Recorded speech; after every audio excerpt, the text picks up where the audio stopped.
In the shadows of New York City, one name reigned without a crown, ruled without fear, and silenced enemies without a trace. The Gambino crime family wasn't just a gang, it was a silent empire, built on blood, loyalty, and the unbreakable code of Omertà. From smoke-filled back rooms to Wall Street boardrooms, their power reached everywhere. But behind the suits and smiles were secrets, and betrayals that would shake the Mafia's foundation forever. This isn't just a story of crime, it's the rise and fall of America's most feared underworld dynasty. And what you're about to hear has never been told like this. Chapter 1: The Seeds of Power, the Hills of Sicily. In the early days of the 20th century, were a land both beautiful and brutal. Jagged limestone cliffs stood watch over terraced fields, where laborers bent low beneath the weight of sun, soil, and silence. The air, thick with the scent of dry wheat, burning olive wood, and the faint sweetness of crushed grapes, carried the echoes of a people who had endured generations of hardship, occupation, and feuds that ran older than the stones in the village. Walls. It was October 1902. The village of Caccamo clung to the hillside like an aging relic, its buildings made of cracked stone, its streets narrow and crooked. Above it all stood the crumbling silhouette of a medieval Castellan, ever-present reminder of past power, long fallen. Within these streets, beneath the weight of time and tradition, names meant everything. A name could protect you, a name could curse you, and among those names, one though still unknown to the outside world was beginning to echo with quiet gravity: Gambino. Inside a small stone house on the outskirts of the village, a fire crackled in the hearth, casting flickering shadows against the rough plastered walls. Felice Gambino sat at the table, hunched forward, his hands stained with earth, his face darkened by time and toil. He was not a man of outward violence, not a brute or a beast, but he was feared, and he was respected because he understood the rhythm of power. It moved slowly here. It crept through favors, debts, silence, and the unspoken. Violence was a language, yes, but it was not the first one. His son, Carlo, just 10 years old, sat across from him, watching, learning. The boy was silent, but not absent. His eyes, dark, wide, and unnervingly still, followed every movement, every word. He rarely spoke unless asked, and even then, his answers came with precision. Like his father, he understood the weight of silence. Felice leaned back in his chair, the wood creaking under him. Outside, the wind rattled the shutters. A dog barked in the distance, then fell quiet. The village was closing in for the night. "You see this hand?" Felice said, raising his right, fingers splayed wide. "It works the vines. It breaks the bread. It lifts the stone. But this," he paused, then tapped his temple with one thick finger. "This tells it what to do. Never forget that Ragaz." Carlo nodded, slowly. He didn't smile. He didn't speak. He didn't need to. The Gambinos were not nobility. They owned no great lands. They did not dine with bishops or lords. But in the web of relationships that held the village together, merchant to priest, baker to butcher, debtor to collector, Felice's name held weight. He was not a don, not in the formal sense, but he had the instincts of one, and his instincts told him that Sicily was growing smaller, hungrier. Soon there would be no more room to grow here. Word had spread through the villages of steamships bound for America, of jobs in factories, of money on the streets. Some said gold grew from the gutters in Brooklyn. Others whispered that in America, A man could rise without a title, without bloodlines. Only the bold and the brutal would survive. But survival was something Felice had taught his son. Well, by 1921, Carlo Gambino, then 19, boarded a ship at Palermo. The crossing took over a week. He stood most nights on the deck, hands in his coat pockets, staring out across the endless ocean. His expression was unreadable. Some men gambled to pass the time, others drank. Carlo watched, listened, waited, a habit he would never lose. When he arrived in New York, the sky was overcast. The city loomed above him like a thing alive, smoke rising from its lungs, metal grinding in its veins. The docks bustled with noise, carts clattering over wet boards, foremen shouting orders in English, Italian, Yiddish. Steam hissed from every crevice. It was chaos. And within that chaos, Carlo moved like a ghost. He took a room in a crowded tenement in East New York, near other Sicilians. 6 men to a floor, no heat, little food. He found work through family connections, Cosa, the Castellano line, who had already begun to tie themselves into the growing underworld of Brooklyn. Protection rackets, loan sharking, illegal dice games in the backs of butcher shops. None of it was glamorous. None of it safe. But it was a foothold. Carlo didn't talk much. When he did, men listened. He carried himself not like a soldier, but like something quieter, more dangerous. He rarely raised his voice. He never bragged. When a job was given, he completed it. When he was crossed, the response was never public, but it was final. In those early years, the Italian Mafia in New York was still fractured. There were rivalries, deep and bloody, between Sicilians, Calabrians, Neapolitans, old feuds reborn on new soil. Carlo navigated it carefully, aligning himself with bosses who saw in him a rare quality: discipline without arrogance, intelligence without haste. By the late 1920s, prohibition had turned the streets of New York into rivers of illegal liquor and blood.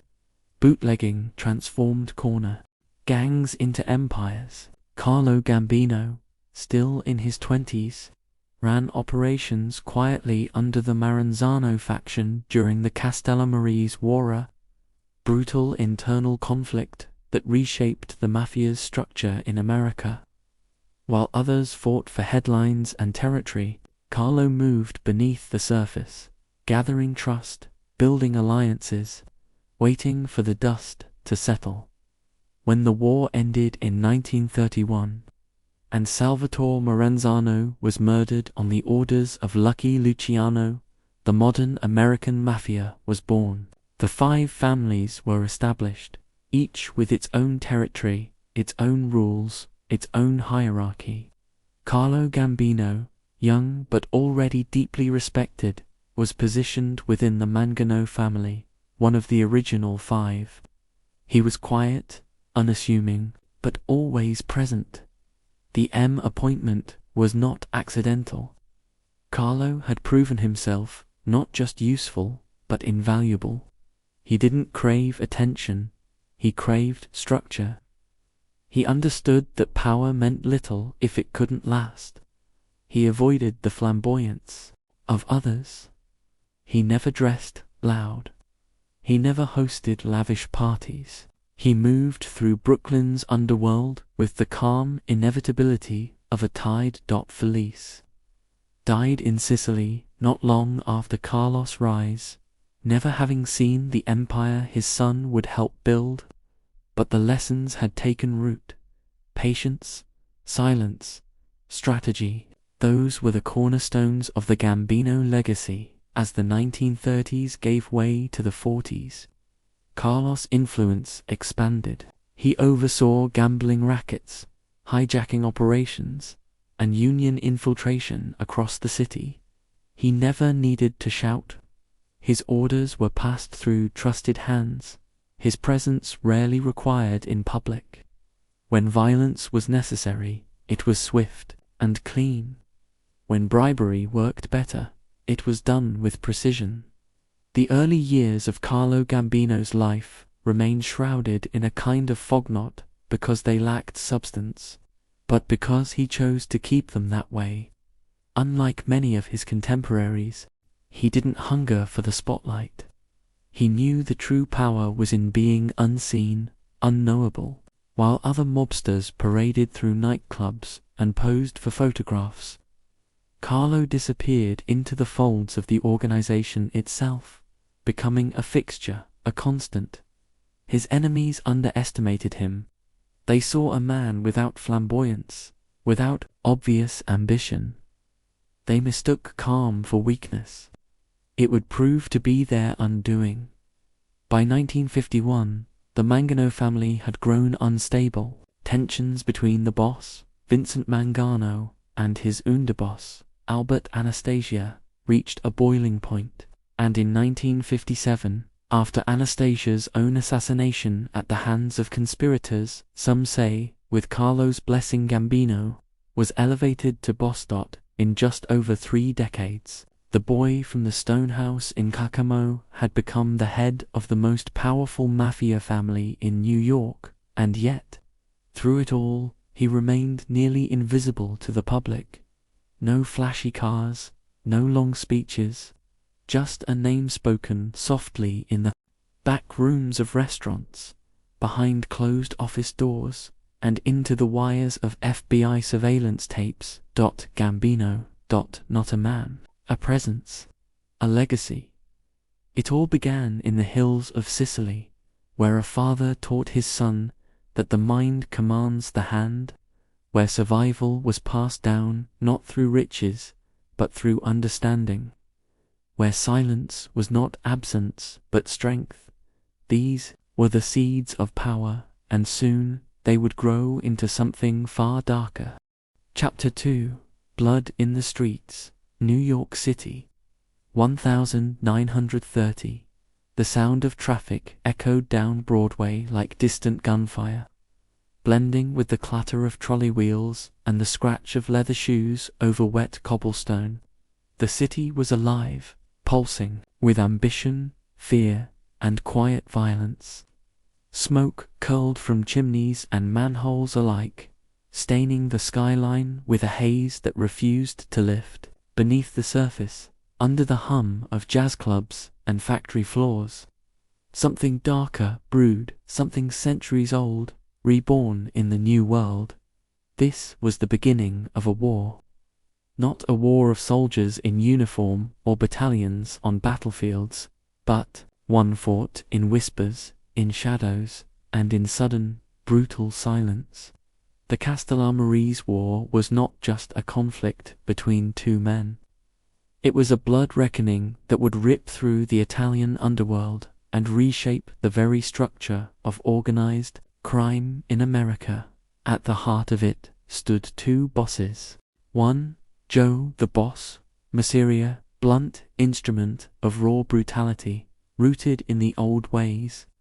He was the undisputed leader of New York's Mafia factions, a man who ruled with fear, suspicion, and an iron fist. The other, Salvatore, newcomer from Sicily, sharp, calculated, and patient. He believed in a different vision of power, hierarchical, structured, modeled after the ancient Roman Empire, and he would stop at nothing to see it realized. Beneath them, loyalties split. Neighborhoods turned into battlegrounds. Bodies began to fall in Brooklyn, in Manhattan, in the Bronx. Some were shot in barber chairs, others gunned down on stoops, or in back alleys while lighting a cigarette. Police reports were vague. Robbery gone wrong, unidentified assailants. But everyone who mattered knew what was happening. The Mafia was at war with itself. Young men, still climbing the ladder of organized crime, were forced to choose sides. Carlo Gambino, then just in his mid-20s, aligned quietly with Maranzano.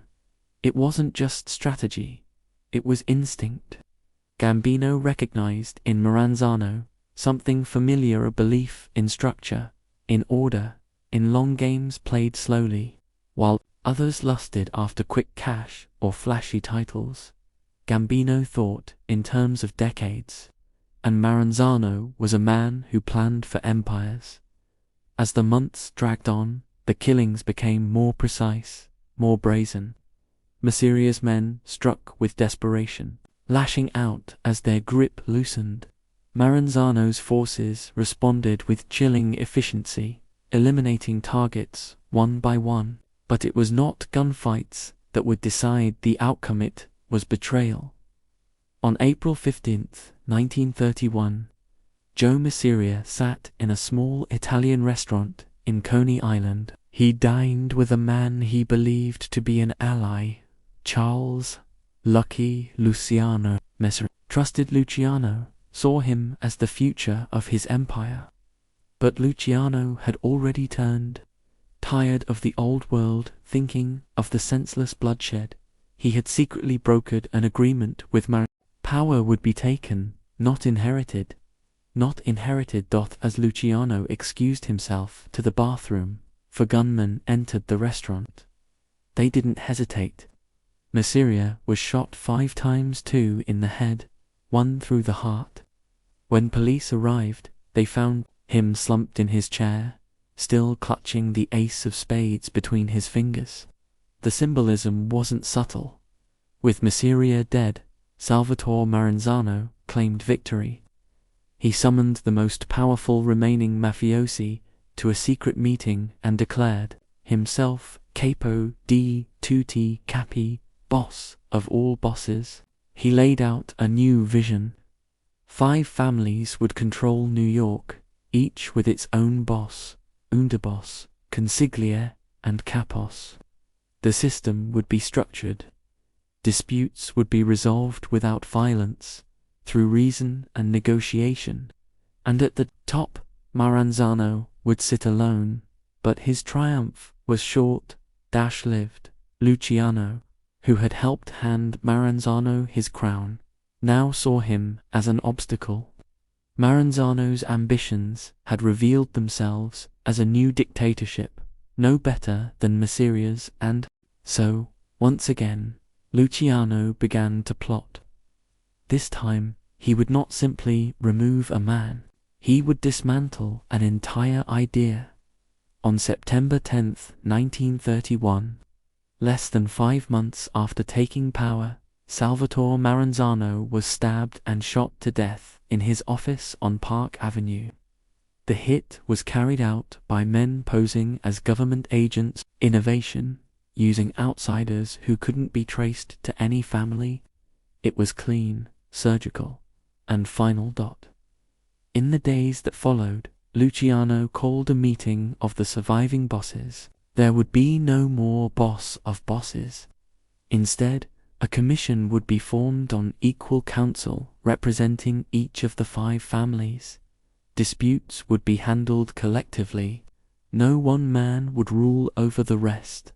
It was a radical shift. The Mafia, long governed by tradition, fear, and singular authority, was now a modern institution. And within this new framework, new names began to rise quietly, strategically. Among them, Carlo Gambino. Gambino had remained largely in the background during the war.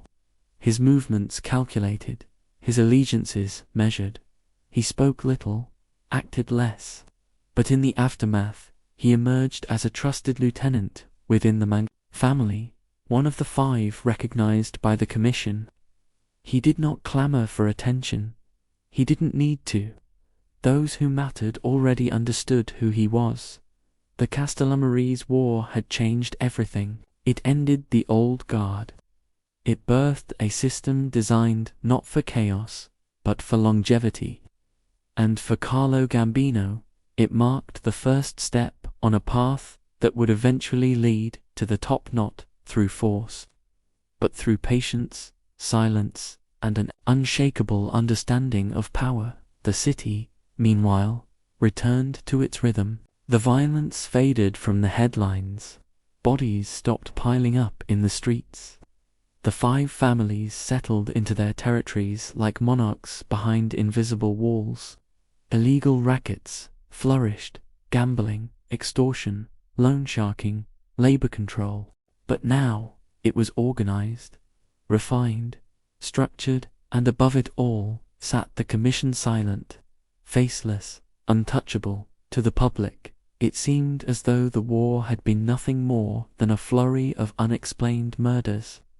To law enforcement, it was a mystery that refused to reveal itself.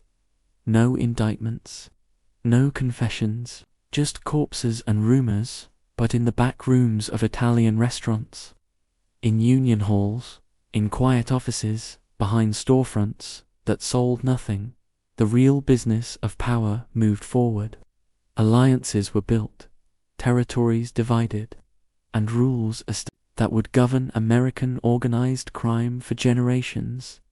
Carlo Gambino understood those rules. He lived by them, and he knew that if he followed them closely enough, if he made himself indispensable, if he avoided the spotlight, if he kept his enemies close but his intentions closer, one day his name would be the one whispered in the commission's halls. For now, he watched.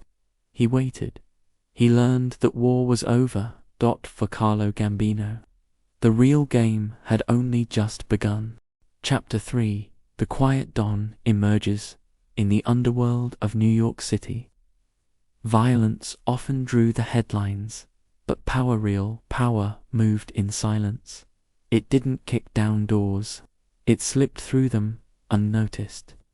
And as the Mafia reorganized itself in the wake of the Castellammarese war, one name began to surface in whispers, passed between cigarette smoke and cautious nods: Carlo Gambino. Unlike the flamboyant gangsters who adorned the front pages with their flashy suits and open threats, Gambino lived in the shadows. He wasn't a man of spectacle. There were no gold chains around his neck, no photographs with showgirls on his arm. He dressed plainly. He spoke softly. He operated without ego, without noise. Yet beneath that quiet surface, his mind was always moving, measuring, calculating, waiting. In the early 1930s, as the 5 families solidified their territories and the commission began to function as the Mafia's invisible government, Gambino settled deeper into the Mangano crime family. Under the leadership of Vincenzo Mangano, the family controlled lucrative rackets along the Brooklyn waterfront, deeply embedded in the longshoremen's unions. Gambino didn't challenge his boss, not yet. Instead, he earned trust through discipline and discretion. He never took more than he was owed. He never asked for more than he deserved, and that made him dangerous, because a man with no obvious ambition was harder to see coming. While others vied for attention, Carlo positioned himself as a dependable figure in the background, always useful, never loud. He ran gambling operations and extortion rackets with meticulous care, ensuring that profits flowed without disruption, and violence was a last resort. If someone owed him money, they paid. If someone crossed him, they vanished, but never in a way that drew suspicion. Gambino understood that fear was most effective when it came without warning, without explanation. In private meetings, he rarely spoke unless spoken to. When he did speak, it was measured words, chosen like weapons, only drawn when needed. Other capos noticed. So did their men. And soon, Gambino became the man you turned to when things needed to be handled quietly, permanently. He didn't just build a crew. He built a network of loyalty, of efficiency, of control, and he did it without ever drawing the attention of law enforcement or the public eye. Behind the scenes, Tensions were rising within the Mangano family. Vincent Mangano was volatile, increasingly erratic, and suspicious of those closest to him, especially his underboss, Albert Anastasia. Unlike Gambino, Anastasia was known for his ruthlessness. His reputation for violence was legendary.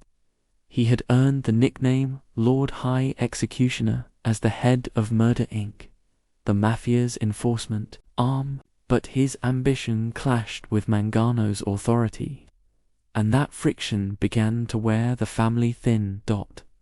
In 1951, Vincent Mangano disappeared. His body was never found.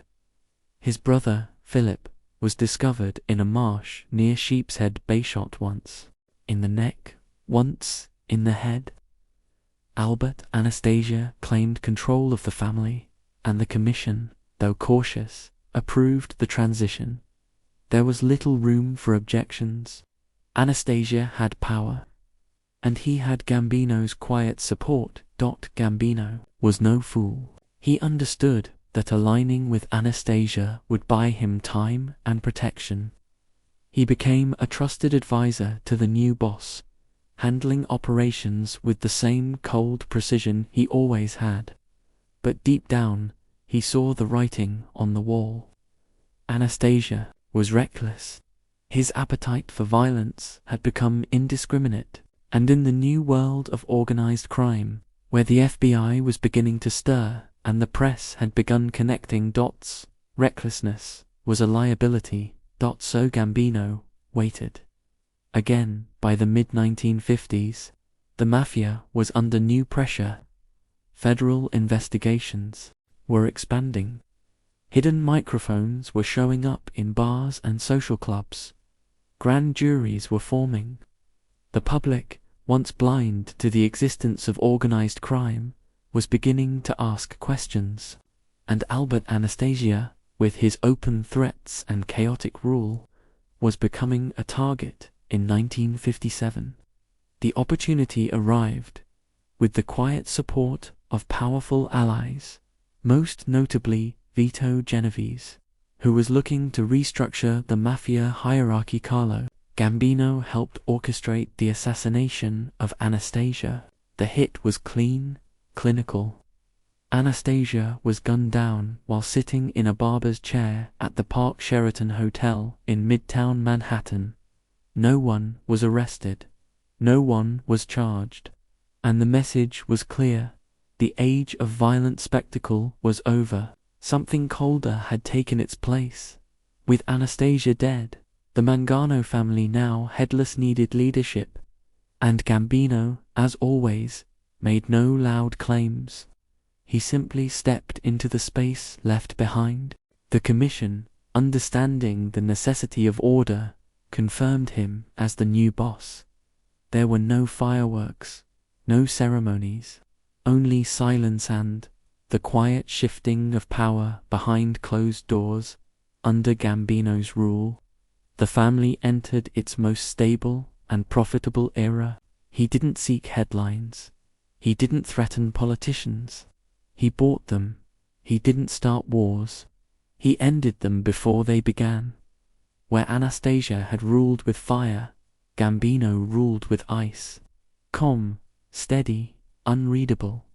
He diversified operations, racketeering, loan sharking, construction kickbacks, narcotics, and infiltration of the trucking industry. Every move was calculated for maximum profit and minimum exposure. The Gambino family, once just another syndicate, began to rise above the others, not because of muscle, but because of management. Federal investigators struggled to build cases against him. Informants spoke in vague terms, unable to pin him to specific crimes. He didn't write things down. He didn't use telephones. His instructions moved through layers, passed through trusted capos who knew better than to ask questions. He rarely raised his voice, rarely lost control. In a world of men who demanded attention, Carlo Gambino remained invisible and, that made him the most powerful man in the room. His personal life mirrored his business style.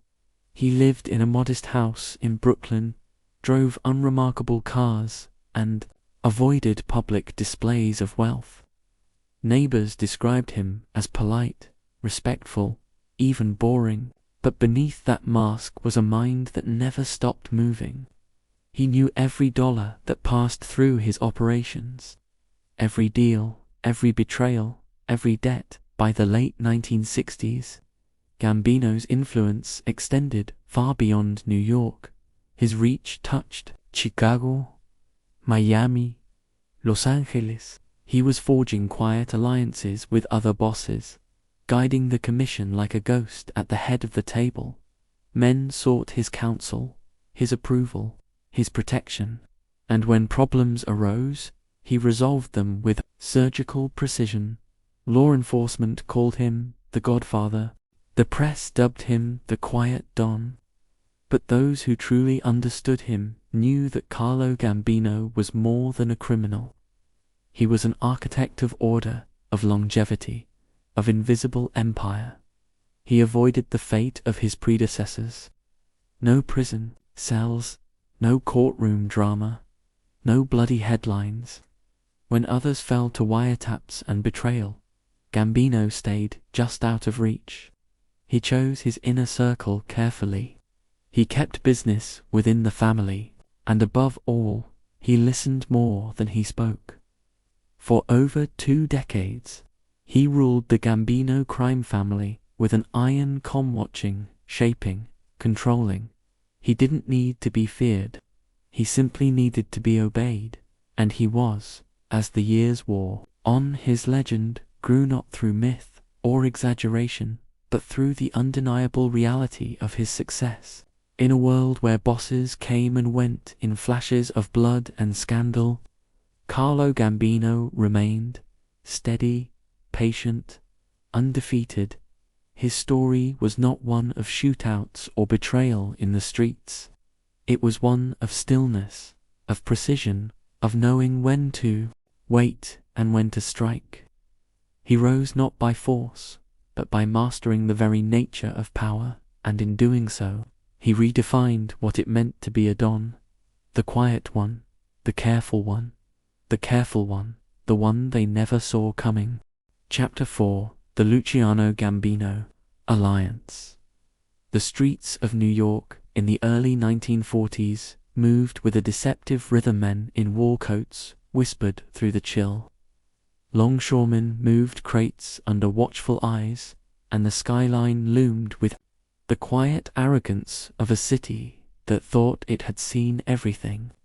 But beneath the surface, in corners where light never quite reached, the foundations of the American underworld were shifting, and at the heart of this transformation stood 2 men, each shaped by Sicilian blood, American streets, and a vision of power that reached beyond bullets and blood. One was Charles "Lucky" Luciano, the architect of the modern American Mafia, a man who had survived the Castellammarese war not by brute force, but by outthinking everyone who tried to kill him.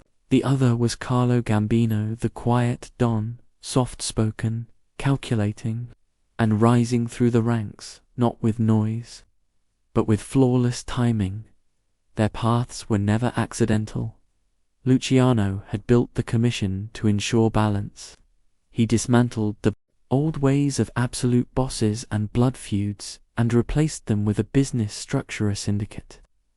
But even visionaries require guardians, and Luciano, for all his brilliance, understood that the future depended not on violence, but on discipline. That's where Gambino came in. The early threads of their alliance were stitched in silence. Both men recognized something rare in the other. Luciano saw in Gambino a man who wasn't hungry for the spotlight, who didn't need to be adored or feared to maintain control. And Gambino, in turn, understood that Luciano's ambition wasn't ego-driven, it was systemic. He wanted to build something that would last. They were not friends in the conventional sense. They did not drink together, did not laugh over dinners, but they shared an unspoken code efficiency, structure, and survival above all else. While Luciano had been sentenced to prison in 1936 on compulsory prostitution charges, his influence never waned. Even behind bars, he continued to shape the underworld with precision. And in 1946, when he was deported to Italy under the condition that he never returned to the United States, he left behind a network designed to thrive without himbatant, without guidance. Gambino became that guidance. Unlike many of his contemporaries, Gambino saw alliances not as temporary tools, but as long-term investments. He forged connections slowly, testing loyalty before trusting it. And when he committed to Luciano's vision, he did so with absolute patience. He became a bridge between the new generation of Mafia leadership and Luciano's distant but ever-present authority. The key to their bond was not just shared vision, but shared values. Both men understood the danger of hit-of publicity, of flamboyance, of careless violence. They saw what had happened to men like Albert Anastasia, who drew attention like a magnet and paid the ultimate price. They understood that the true strength of the Mafia was not in its muscle, but in its invisibility. And together, they worked to preserve that strength through the 1950s and into the early 60s. Gambino quietly positioned his people in crucial corners: labor, unions, trucking companies, ports, restaurants, construction sites. He didn't need to own the business. He only needed a seat at the table. Influence was more valuable than ownership. It was cleaner, harder to trace, harder to prosecute, and it allowed the family to expand without drawing too many eyes. Luciano, from exile in Naples, kept a distant hand in international narcotics trafficking, an operation he had built years earlier alongside Meyer Lansky and Benjamin Bugsy Siegel. Gambino, ever cautious, avoided direct involvement in drugs.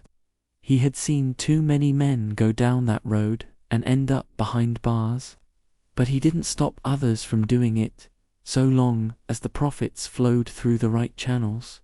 Their understanding was simple.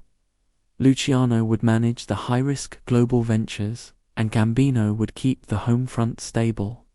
It worked, and it worked well. Behind the curtain, the Luciano-Gambino Alliance served as the backbone of a Mafia network that spanned continents through coded messages, intermediaries, and a deep reservoir of mutual trust. They coordinated strategies that kept their operations a step ahead of law enforcement and rivals alike. One of their most critical joint efforts came during the late 1950s. As the US government began to acknowledge the Mafia's existence publicly for the first time, televised Senate hearings featured mobsters pleading the fifth, flashbulbs popping, politicians posturing. The public was mesmerized, and for the first time, the word Mafia entered the national vocabulary in earnest.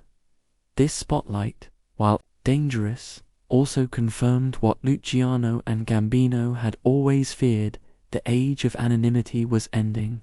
But instead of panicking, they adapted. Gambino became even more withdrawn from public life. His meetings were fewer, shorter, and more layered with intermediaries. He reinforced the importance of operating below the radar. No interviews, number, photos. No unnecessary conversations. If a capo couldn't learn that discipline, they were removed. Luciano, meanwhile, used his position in Italy to establish broader connections with Sicilian mafiosi, ensuring that the American and Italian branches of organized crime remained tethered. He had created the global map. Gambino managed its daily traffic. Their alliance wasn't without challenges. Not all bosses agreed with their approach. Vito Genovese, in particular, had grown increasingly hostile to Luciano's influence. In 1957, Genovese made a move for total control, orchestrating the failed Appalachian meeting, an ill-fated summit of Mafia leaders that ended in chaos when law enforcement surrounded the farmhouse and arrested dozens. The fallout was disastrous. Names were exposed, reputations damaged, and for the first time, the public saw the scale of the Mafia's national structure. Gambino hadn't attended the meeting, and that wasn't a coincidence. He'd sensed the risk, and he had no intention of being caught in a field in upstate New York with 50 other bosses and lieutenants. Luciano had warned him, and Gambino had listened. The Appalachian disaster marked a turning point. Genovese's credibility took a hit. Law enforcement cracked down harder, and Gambino, patient, invisible, and untouched, emerged stronger. With Luciano's quiet support, he positioned his allies in key leadership roles across other families. The Gambino name began to carry not just fear, but respect. It became a model for how to run a criminal empire without collapsing under the weight of ambition. Luciano died in 1962 in Naples, reportedly of a heart attack. But some say he had been poisoned by rivals, by old enemies, by men who had feared his continued influence. No charges were filed, no autopsy confirmed foul play, and that, too, was fitting. Luciano had lived and died in shadows. Gambino, upon hearing of his death, said nothing publicly. He didn't attend any memorials, but those close to him said he spent the evening in silence, alone, behind closed doors. He had lost not just an ally but the only man whose mind mirrored his own. Still, the foundation they had built together did not crumble, it endured. Under Gambino's continued leadership, the family grew into the most powerful of the five. He maintained relationships with politicians, judges, and law enforcement officials. He placed his people in every corner of legitimate industry, using businesses as shields for illicit profits. But more than anything, he ensured that the Luciano doctrine survived: organization above ego, strategy over showmanship. Even decades later, FBI agents admitted they struggled to pin direct crimes on Gambino. Wiretaps rarely caught his voice. Witnesses feared him too much to speak. He moved like a man in fog, present, real, but never in reach. The Luciano-Gambino Alliance remains one of the most effective strategic partnerships in the history of organized crime. It wasn't built on friendship or loyalty in the traditional sense. It was built on mutual vision, mutual understanding, and the rare ability to think beyond the moment.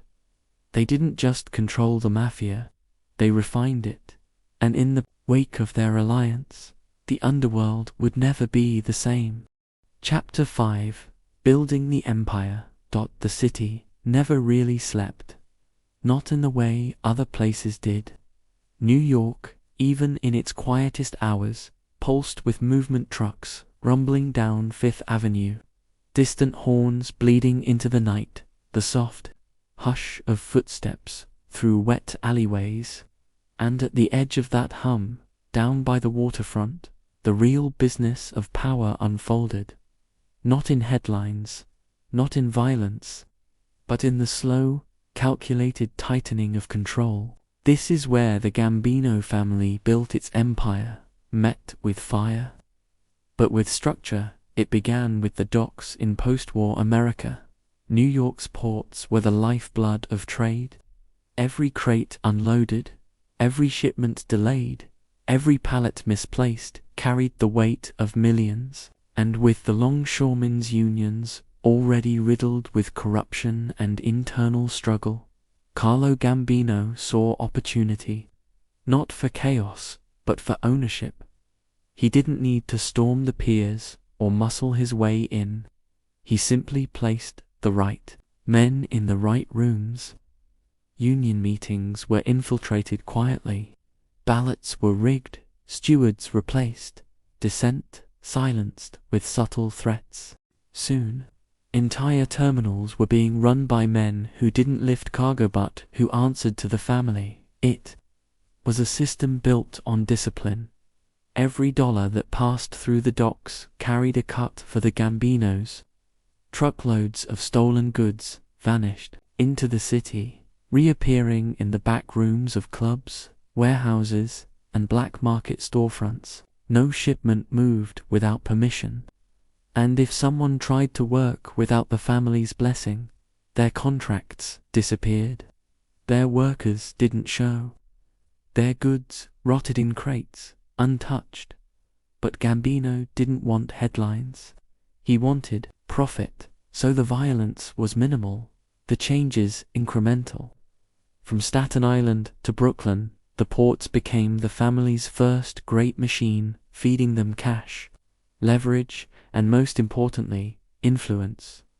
Once the docks were under control, the family turned its eyes to labor. New York's unions were powerful. They dictated wages, schedules, and political sway. Construction, sanitation, transit, every contract offered a chance to skim, to manipulate, to own. Gambino placed loyal men within the ranks, some former dock workers, others made soldiers disguised as organizers. Through these puppets, the family could stall entire building projects with a single vote, or push them forward for a price. Contractors understood quickly, if you wanted your trucks protected, your concrete poured, your workers left alone, you paid, and you paid on time. Gambling, meanwhile, was the family's beating heart. It wasn't about casinos, not yet. It was about numbers, street-level betting run out of barbershops, candy stores, and social clubs. Illegal lotteries that operated with the efficiency of Wall Street. Every neighborhood had its collectors, every borough its bank. The system was vast but tight, and the profits were staggering. On any given day, tens of thousands of dollars flowed through the hands of men who looked like janitors, cooks, and busboys. The average citizen never suspected, and those who did knew better than to ask questions. But it wasn't just the numbers racket. The family also ran high-stakes poker games in the back rooms of restaurants, dice games in garages, sports betting rings that spanned from Queens to Las Vegas. Every dollar wagered was another step toward empire. By the mid-1960s, the Gambino family was no longer just a crime syndicate. It was a corporation, structured, efficient, invisible.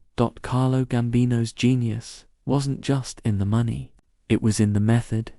He kept his men in check with a strict code. No drugs, no unnecessary violence, no drawing attention. Those who broke the rules were warned once, then removed, sometimes quietly, sometimes permanently. He understood that brutality was messy. Mess attracted cops. Cops brought heat, and heat destroyed empires. So he ran his operation like a boardroom where orders were handed down with calm authority, and betrayal was handled in silence. His underbosses, like Joseph Joe, Piney Armoni, and Paul Castellano, enforced the rules with ruthless loyalty. Each man controlled his own slice of the family's operations: gambling, loan sharking, hijacking, union kickbacks. Together, they kept the wheels turning. And at the center sat Gambino, rarely seen, rarely heard, but always obeyed. His ability to avoid prosecution bordered on legendary. While the FBI chased flashier targetsmen who boasted, men who drank too loud or fought to publicly, Gambino disappeared behind layers of loyalty. No paper trail, no phone calls, just whispered orders, passed hand to hand. He never wrote anything down. He never incriminated himself. He lived in a modest home in Brooklyn. No bodyguards, no limousines, and still no one moved without his blessing. Even law enforcement, behind closed doors, admitted it. Gambino was the one man they couldn't reach, not because he hid, but because he never stepped into the light. Behind the scenes, the family expanded west. Alliances were formed in Las Vegas, where casinos became the next great frontier of underworld profit, while the Genovese and Chicago outfits had their claws deep in the desert. Gambino's reach grew through subtle partnerships. Money was laundered through hotels. Casino skim operations funneled cash back east, and federal agents, despite years of wiretaps and surveillance, could never tie him to a single casino floor in Miami. The family set up betting parlors, drug routes, though Gambino himself steered clear, and real estate scams. Everything looked legitimate. Taxes were paid, licenses filed, but behind the desks, the real money changed hands. By the time the 1970s arrived, the Gambino family had become the most powerful mafia organization in the country. They had influence over congressmen, judges, police commissioners. They had contracts with the city, deals with developers, friends in every agency that mattered. But none of it was accidental. Every move had been planned years in advance. Every alliance tested before trusted, and every piece of power reinforced with silence. When rivals threatened to rise like Vito Genovese before his arrest, or even other families within the commission, Gambino waited, watched, and made adjustments. Quietly, he didn't need wars. He needed longevity, and that's exactly what he built. The empire wasn't flashy. It wasn't loud. It didn't rely on fear alone. It relied on systems, on decades of careful infiltration, discipline, and control. From the docks of Brooklyn to the floors of Vegas casinos, the Gambino family didn't just operate in the shadows, they became the shadows. And at the center of it all, Carlo Gambino sat like a conductor, never touching the instruments, but guiding every note to the outside world. He was a man of few words, modest means, and little public presence. To those inside, he was the architect of an empire. He had built it brick by brick, not with blood, but with structure, and in doing so, he ensured that the name Gambino would not only survive, but become immortal. Chapter 6: The Crowning of a King. It was a grey October morning in New York City, 1957. The kind of morning that hung low with mist, where the skyline blurred at the edges and the streets felt quieter than usual, as if the city itself sensed something shifting. Down in Midtown Manhattan, inside the Park Sheraton Hotel, Albert Anastasia sat beneath the hot glare of a barber's lamp, wrapped in a white smock, relaxed, unaware. He'd come for a chevroutine, unguarded, vulnerable. And in those final seconds, the underworld changed forever. The door burst open, 2 masked gunmen stepped inside. No warning, no words. 6 bullets tore through Anastasia's chest, neck, and head. His body fell forward, twisted in the chair.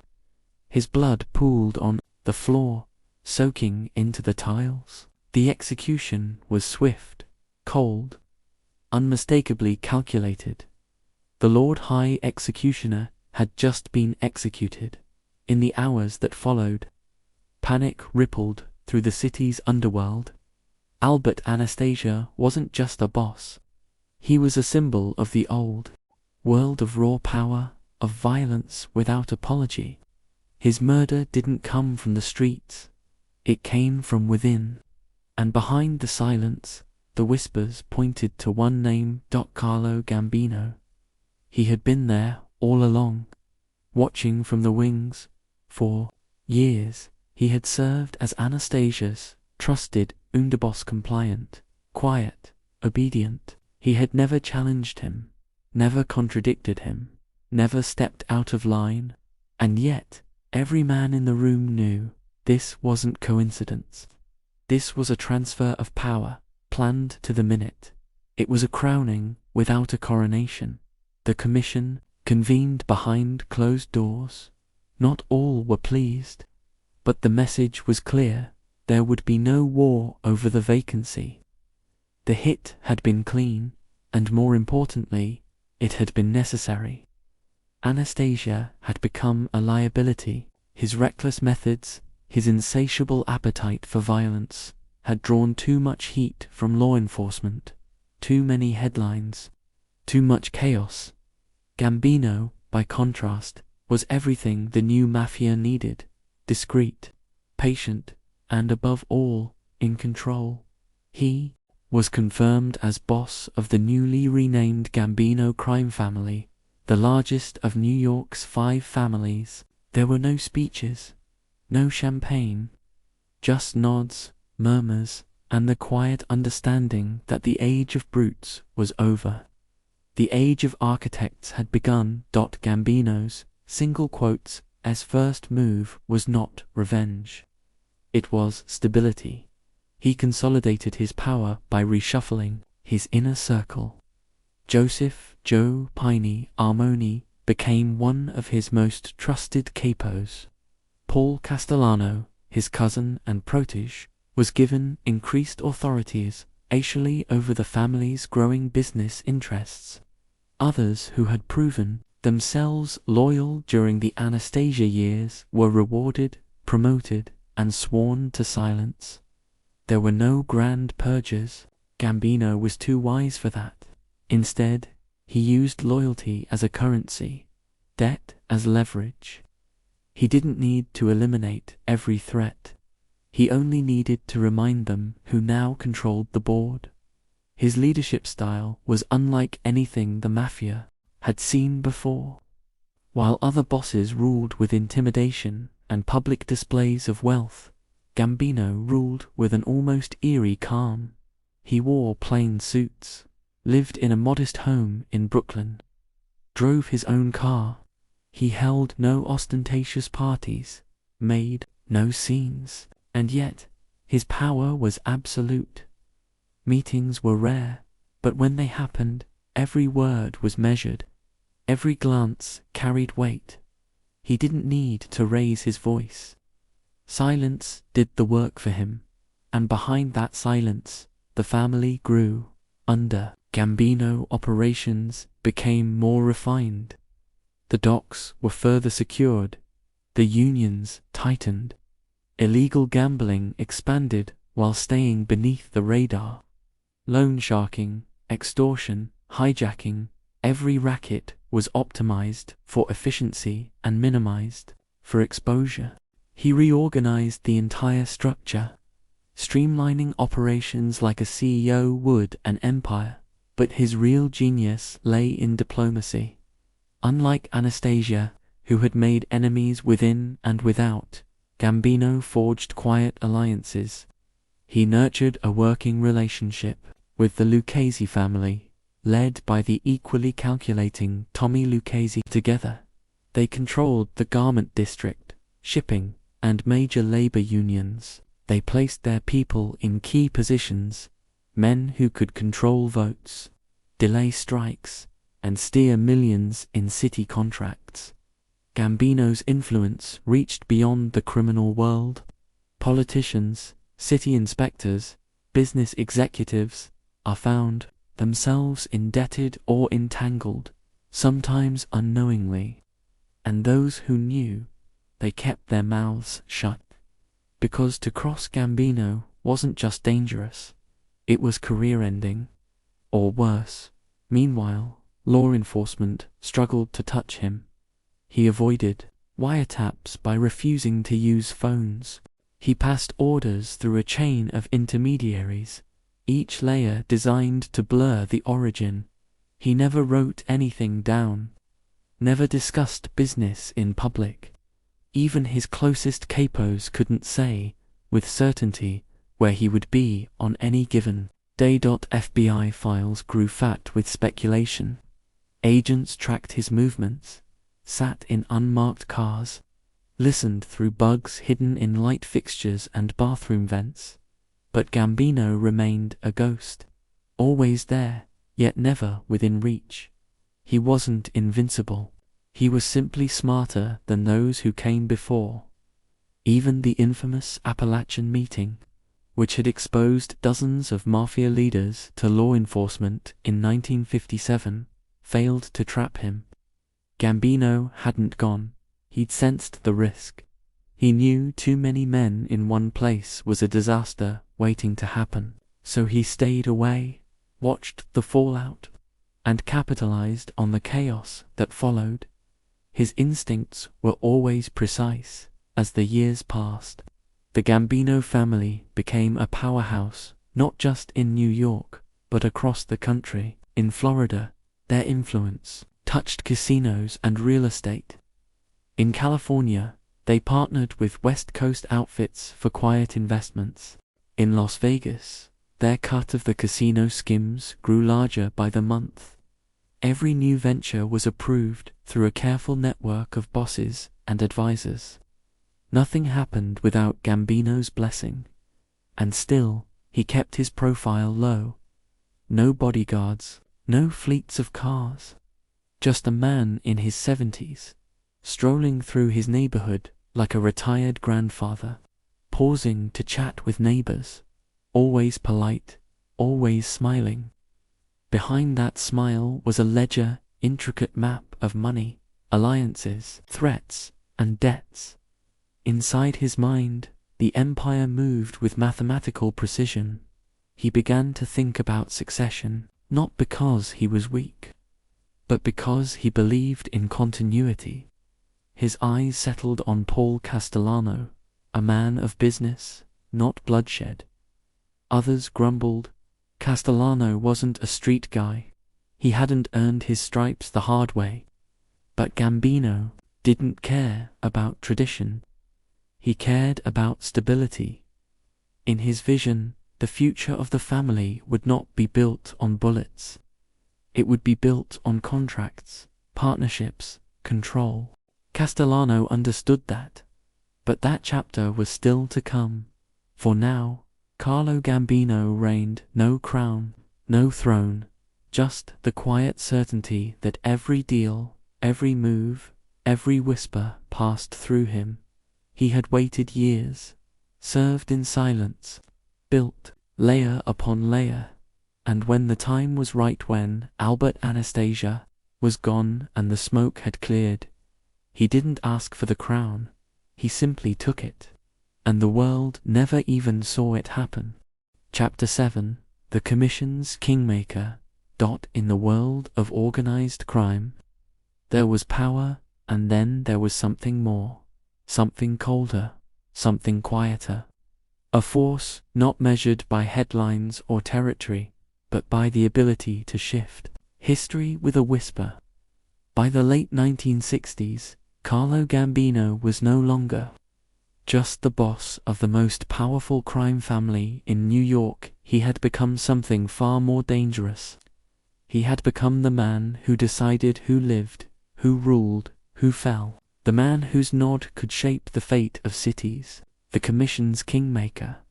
The Commission itself had been Luciano's vision, an invisible council of bosses, designed to maintain peace and order after the chaos of the Castellammarese war. It was a boardroom, not a battlefield, a space where disputes could be settled without bloodshed. And over the decades, it evolved into the true government of the American Mafia. But by the time Gambino sat at the table, he wasn't just another voice. He was the table itself. He had earned that influence, not through brute strength, but through surgical precision. When Luciano was deported and Genovese jailed, Gambino didn't fill the vacuum with noise. He filled it with structure. While other bosses flaunted their wealth or swaggered through courtrooms, Gambino watched. He calculated. He waited. And then, with calm finality, he moved. He began forging alliances across state lines, unions with the Chicago outfit, partnerships in Miami, quiet agreements with the Detroit partnership. He didn't send soldiers to these cities. He sent emissaries. Respectful men, discreet men, who understood the language of diplomacy and the weight of his name. He wasn't asking for tribute. He was offering something more valuably order, and they took it. His alliance with the Lucchese family solidified his dominance in New York. Together, he and Tommy Lucchese controlled the garment district, airport rackets, trucking, construction. They placed their people in unions, on boards, in government offices. If a developer wanted a permit, if a contract needed approval, chances were it passed through one of their hands first. Behind every deal was a signature soaked in silence. But Gambino's reach went further. In Chicago, under boss Tony there was mutual respect. Both men believed in subtlety, in long-term profit over short-term carnage. They coordinated casino schemes in Las Vegas, shared information about law enforcement pressure, even agreed on how certain disputes between families should be handled. These weren't alliances of desperation, they were partnerships between minds that understood the cost of attention. Gambino also began cultivating relationships in California, where organized crime was growing behind the glitz of Hollywood. Los Angeles had its own structure, its own boss. But when disputes arose, when territory overlapped or interests clashed, it was often Gambino's word that brought resolution, not with threats, not with violence, with logic, with patience. With power in Miami, the family made major inroads through gambling, real estate, and drug trafficking. Though Gambino himself remained opposed to narcotics, it wasn't a moral position. It was strategic. Drugs brought federal heat, and heat brought downfall. Still, he allowed others, so long as they shielded him from exposure, to take those risks. Profits flowed north.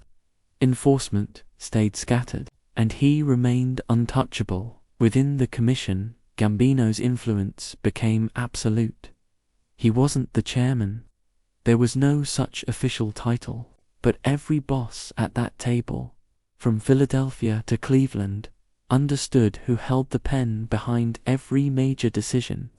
When disputes broke out between families, over territory, over money, over vengeance, it was Gambino who weighed the evidence, who considered the past, the implications, the future.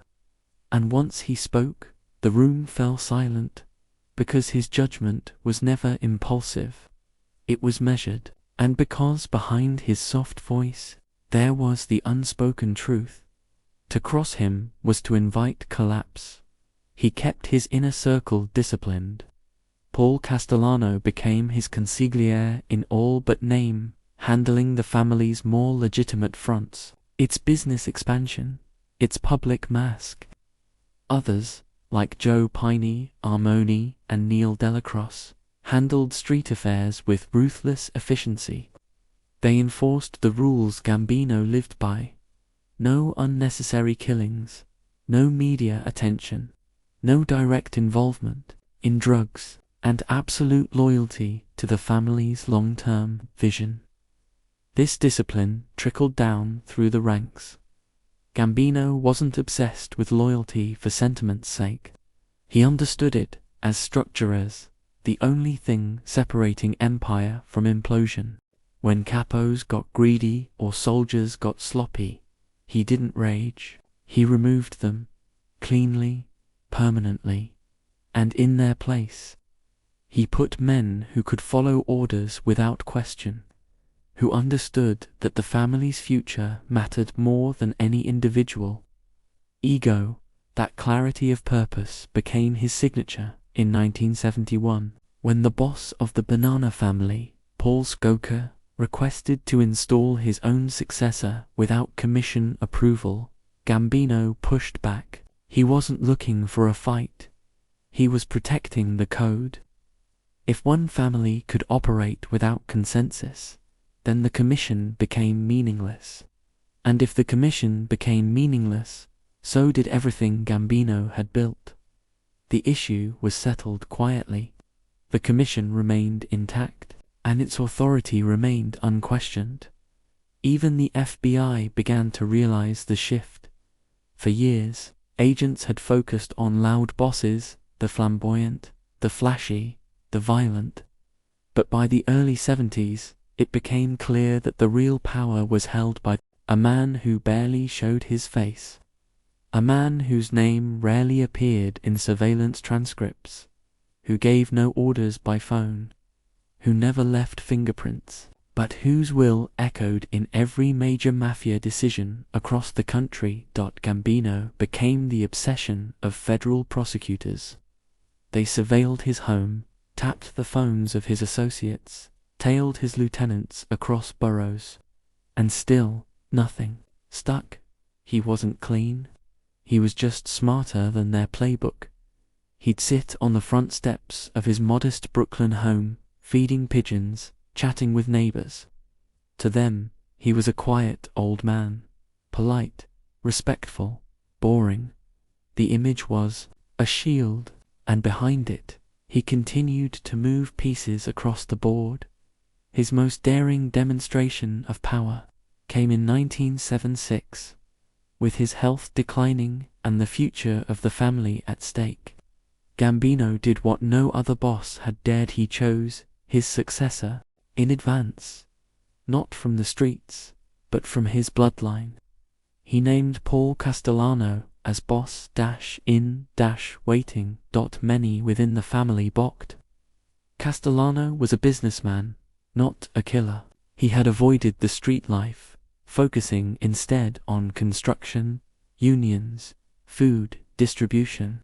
He wore tailored suits, ate in fine restaurants, distanced himself from the rougher elements of the family. For many, especially hardline capos like Neil Delacroix, the decision felt like betrayal. But Gambino didn't flinch. He had built an empire rooted in discipline, not emotion, and Castellano, for all his flaws, represented the future. He envisioned a mafia that could operate through legitimate fronts, launder money through legal channels, influence politics without firing a shot. To Gambino, the choice wasn't about sentiment. It was about survival. He knew the transition would be fragile, maybe even dangerous. But he also knew one thing: if he left the decision to the streets, the family would fracture. Violence would follow, and the empire he had spent decades building would burn. So he made the decision himself. When he died later that year, in October of 1976, of natural causes, Carlo Gambino had achieved what few mobsters even dreamed of. He died a free man, never convicted of a major crime, never imprisoned, never publicly humiliated. And more than that, he left behind a structure so deeply entrenched in American life that even death couldn't shake it. His funeral drew thousands: politicians, businessmen, mobsters in black coats, faces bowed. They didn't come to mourn a gangster. They came to mark the passing of a monarch, a man who had turned a life of crime into an empire of influence. His legacy wasn't written in blood.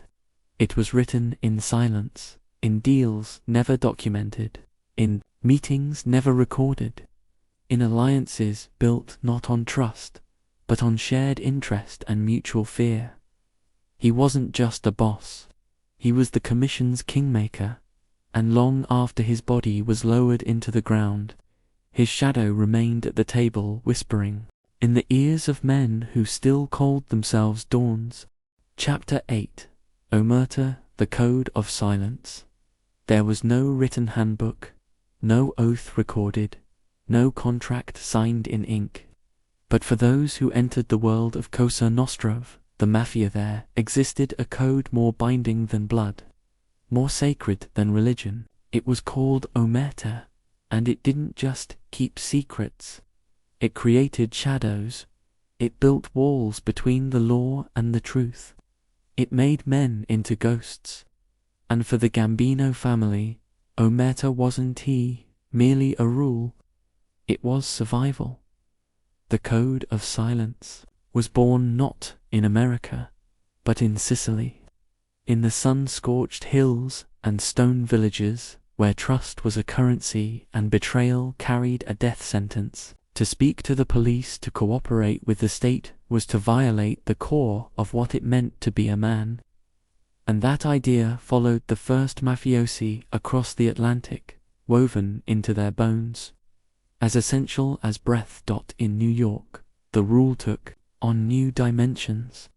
Surrounded by informants, wiretaps, and relentless federal investigations, Omertà became more than a tradition. It became armor. Inside the Gambino family, it was enforced not just by threat, but by culture, by fear, by honor.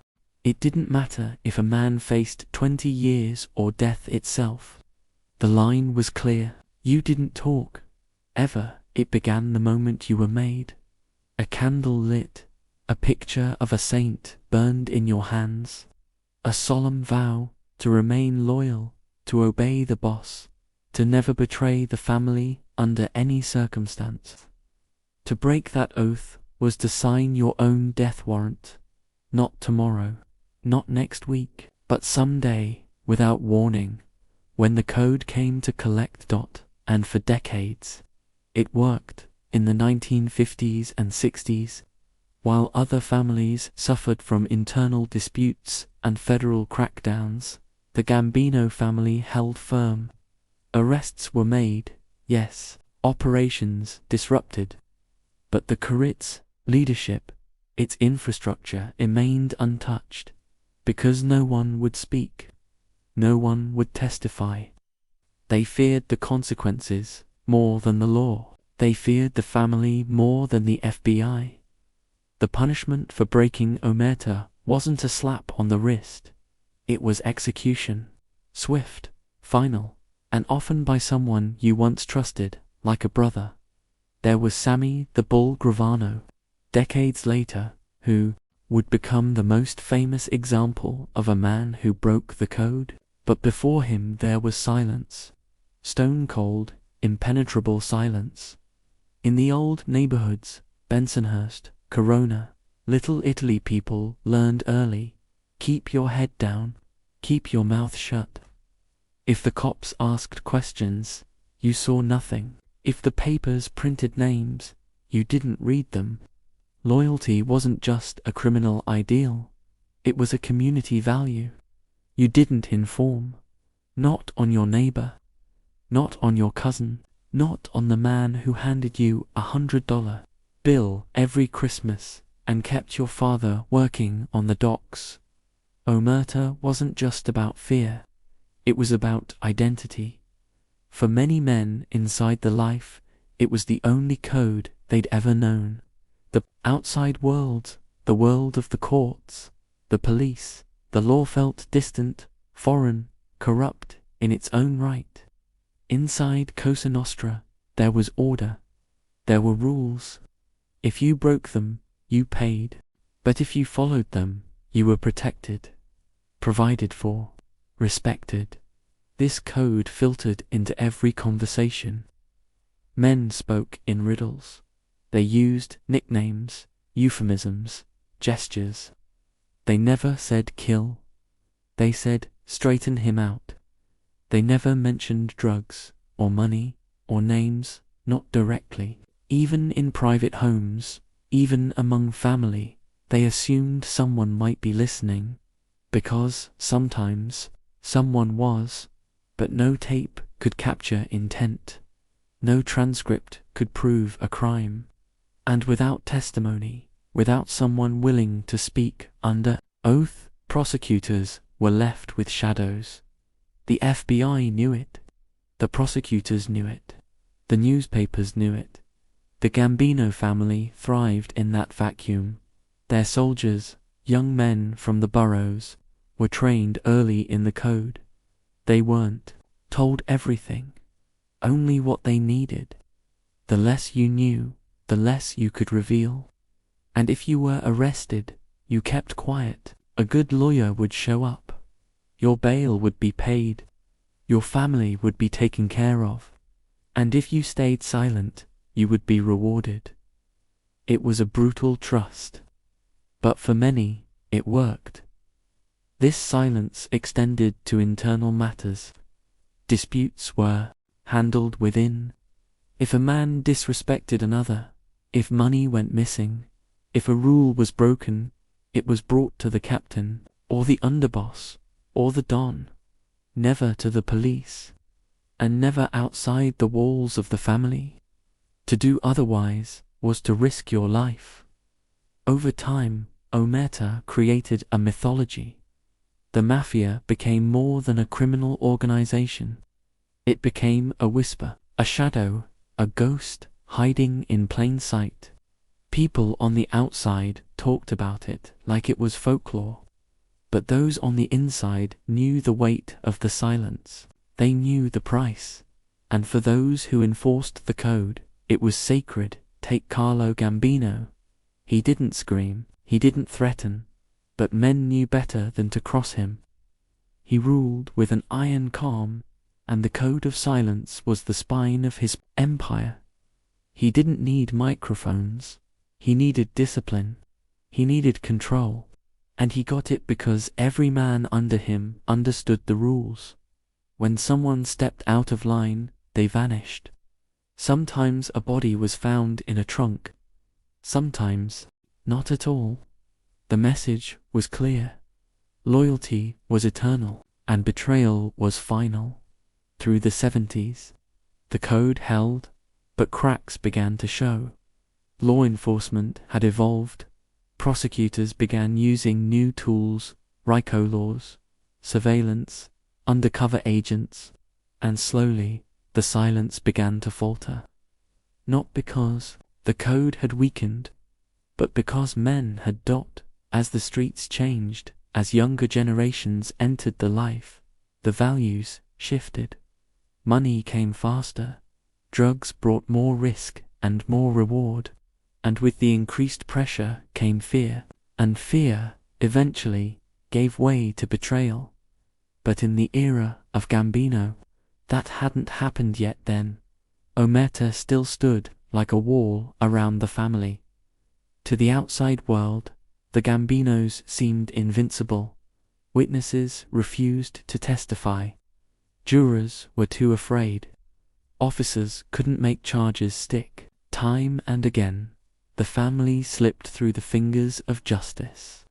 Protected not just by lawyers or bribes, but by silence. It was a silence built on decades of fear, of loyalty, of understanding that to talk was to die. The Don didn't need to say it. Every man already knew. Every mother already warned her sons.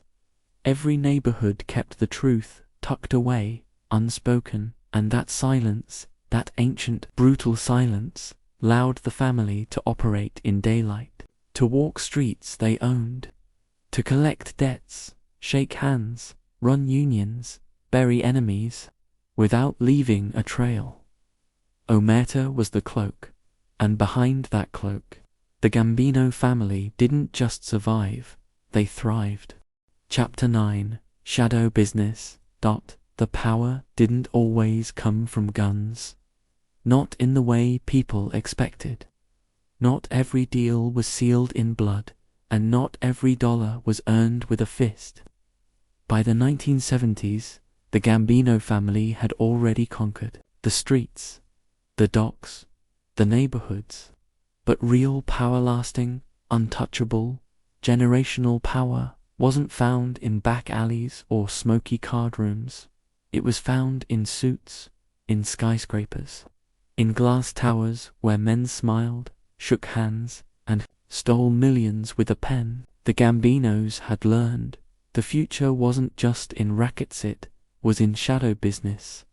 High finance became their new frontier. It wasn't loud, it wasn't messy, but it was lucrative, staggeringly so. It started small, with minor scams, pump-and-dump stock schemes, phony insurance claims, loans issued with impossible terms. But by the time Carlo Gambino's hand-picked successor, Paul Castellano, took the reins, those schemes had evolved into sophisticated operations embedded deep inside Wall Street itself. The Mafia didn't need to run the banks, they just needed to own the right brokers. They infiltrated brokerage firms through front men, smooth-talking intermediaries who understood both the markets and the mob. These men were charming, educated, and, above all, obedient. With them, the Gambino family could manipulate penny stocks, artificially inflate prices, then dump them before the collapse.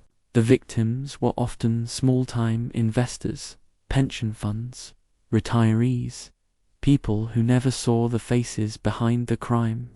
And that's exactly how the family liked it. The money poured in, but more importantly, it came in clean, white-collar crime, provided something the streets never could, plausible deniability. There were no weapons, no bodies, no traceable threats, just paper trails buried beneath layers of corporations, shell companies, and offshore accounts. By the time law enforcement caught on, the funds were gone, the firms dissolved, and the culprits nowhere to be found. Paul Castellano, a boss obsessed with appearances and legitimacy, saw white-collar crime as the natural evolution of Cosa Nostra.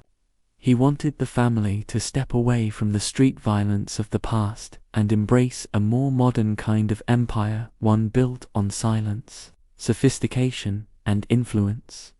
He encouraged his top earners to pursue these ventures. Guys like Robert DeFranco, who ran scams through brokerage houses tied to the mob, or Michael Franzese from the Colombo family, a close associate who collaborated on gasoline tax scams and stock frauds. This inter-family cooperation blurred lines, but profit smoothed over any tension.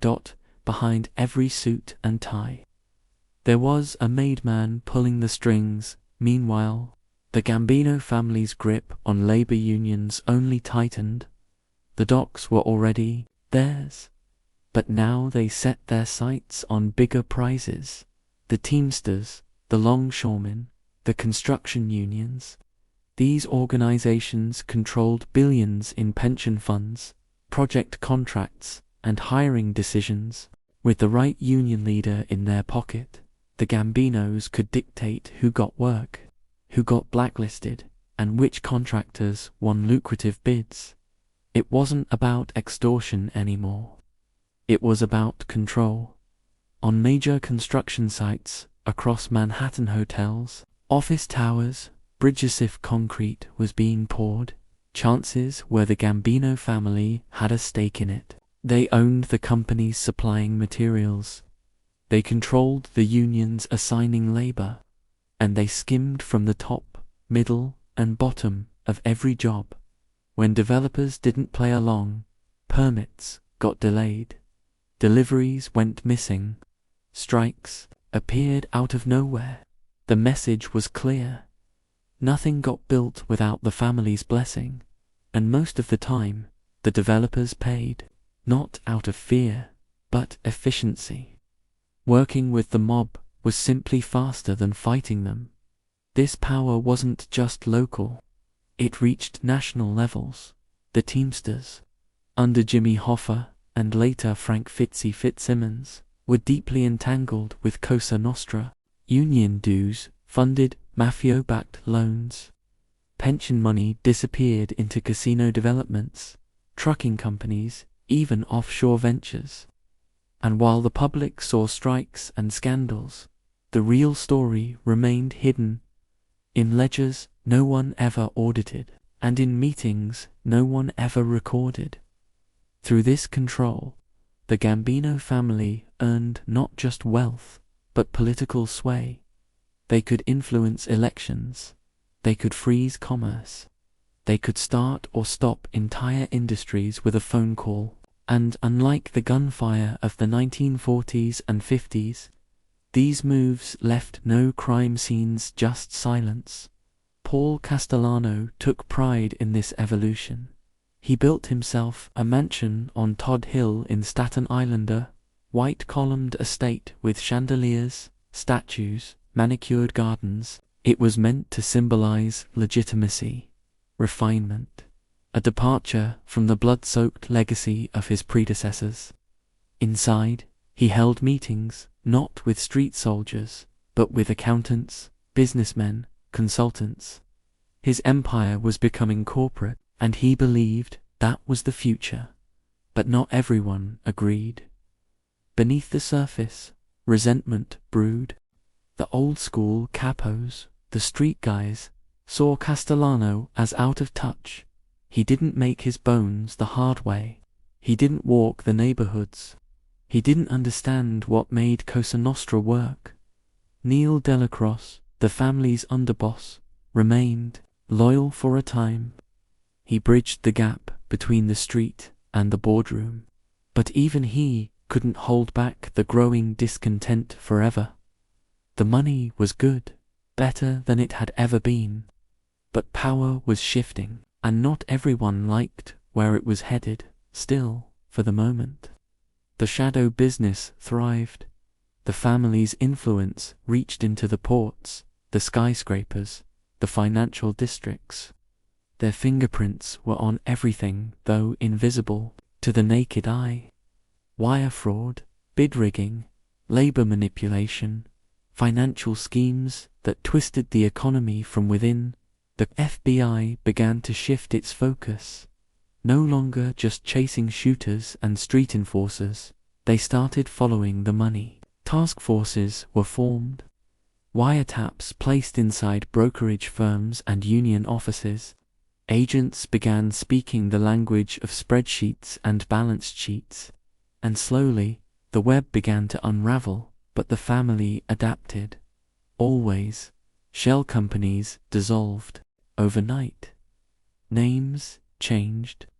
Ownership transferred through a maze of signatures and fake addresses. By the time agents showed up, the paper trail had gone cold, and the men behind it all, they were gone, sitting in their mansions, protected by lawyers who understood every loophole. This was no longer the mob of newspapers and movies. This was a corporation and an invisible empire, a network of power that didn't just operate outside the law but often within it. And it had been built, brick by brick, by men who knew that true control didn't always come with a threat. Sometimes it came with a handshake, sometimes it came with a smile, but it always came in silence. Chapter 10: The Gambino Touch. It was easy to be fooled by the silence. Easy to believe that the Gambino family's power came only from boardrooms and bribery, from construction rackets and quiet deals made in suits.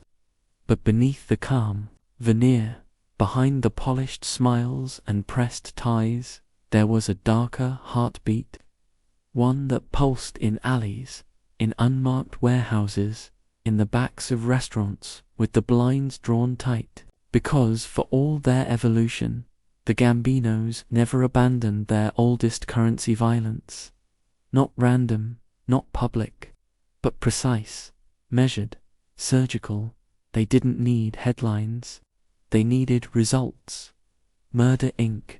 had come long before the family's modern reign. It was born in the 1930s, in the back rooms of Brooklyn, where mob bosses realized that killing could be industrialized, outsourced to professionals who made it a business.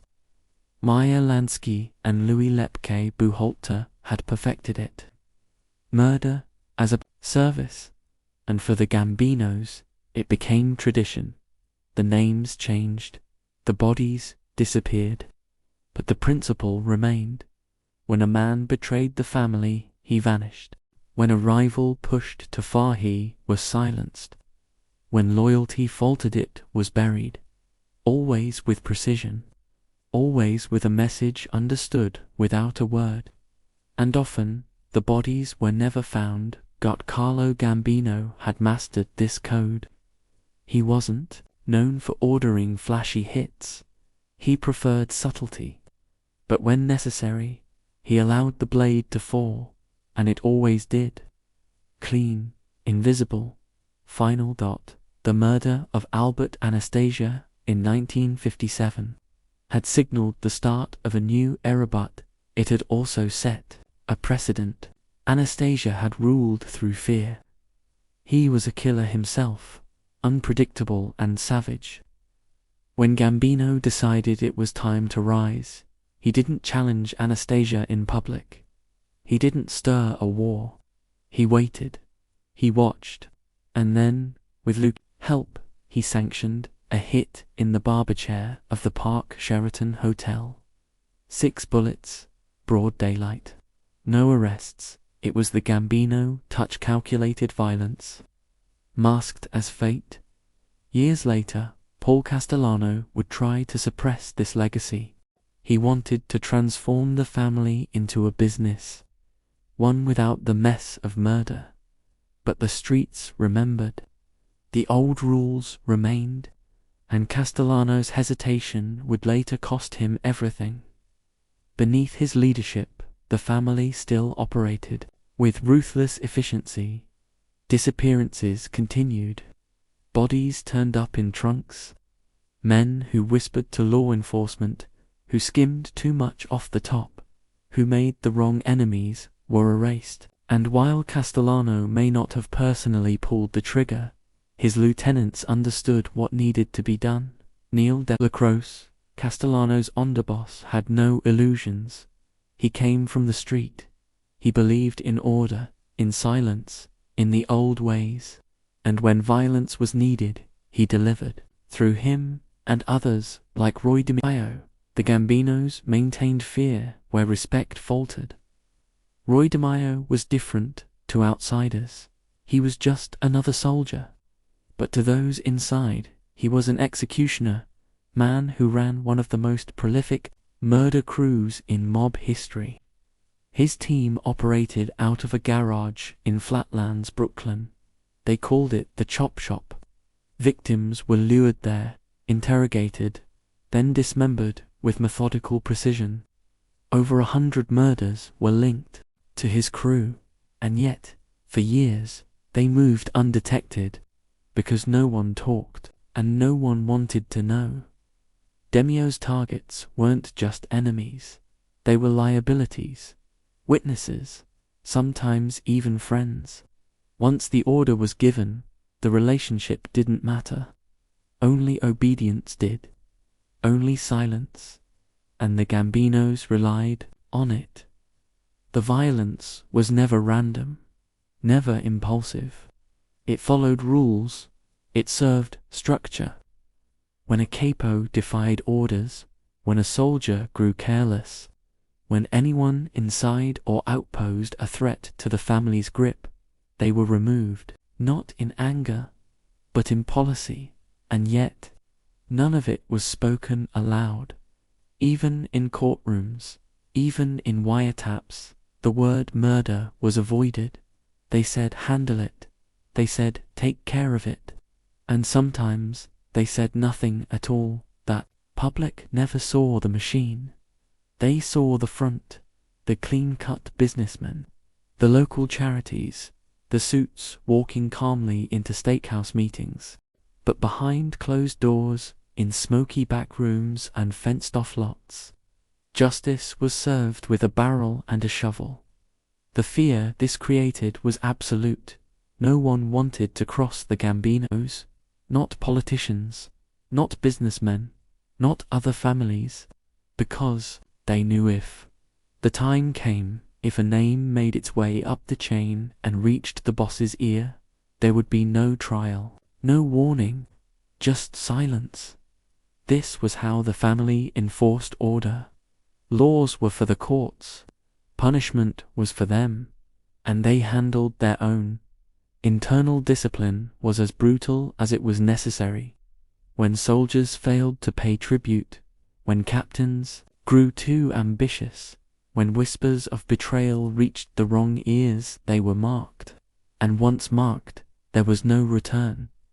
In 1981, the same Roy Demio who had eliminated so many threats was found dead in the trunk of his car, riddled with bullets. His killers, likely members of his own crew. It was a message. No one was above the rules, not even the butcher himself. This was the Gambino way. Order through fear, power through silence, and yet, even within this structure, even with all its violence, there was a strange morality, distorted but real. The family did not kill without purpose. They did not lash out recklessly. Every life taken was weighed, calculated, approved. It was violence in service of control. And that made it even more terrifying, because it wasn't emotional, it was procedural, like filing a report, like signing a contract, like flipping a switch. This hidden warn, ever declared, never admitted, shaped the landscape of organized crime for generations. It created a culture where no one could be certain who was next, where every conversation could be your last, where every friendship had a caveat, every loyalty a time limit. And for the Gambinos it worked. They expanded their reach without resistance. They infiltrated industries. They corrupted officials.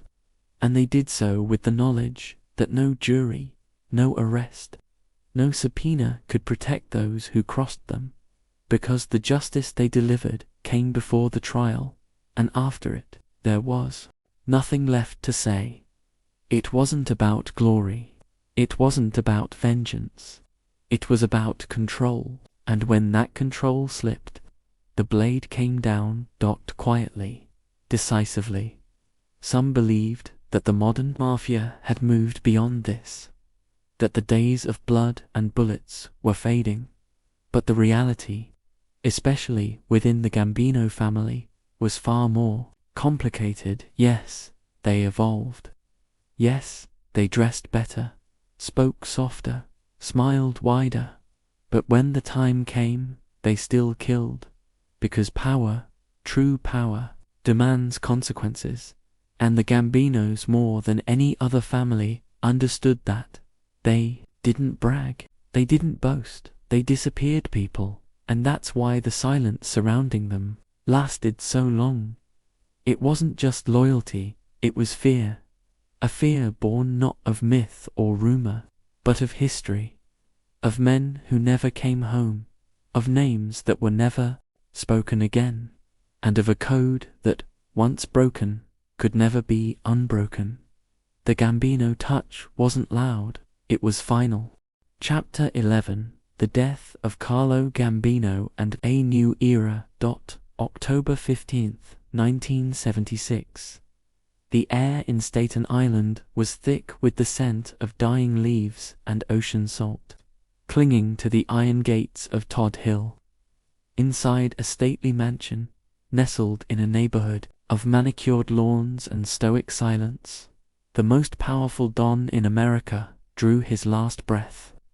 Carlo Gambino, the quiet king of Cosa Nostra, was dead, not from a bullet, not from betrayal, but from a heart that simply gave out, beating its final note in his own bed. Surrounded by the walls that had kept his secrets, no one expected it to end like this. For more than 2 decades, Carlo had reigned with a hand both firm and unseen. He avoided the spotlight.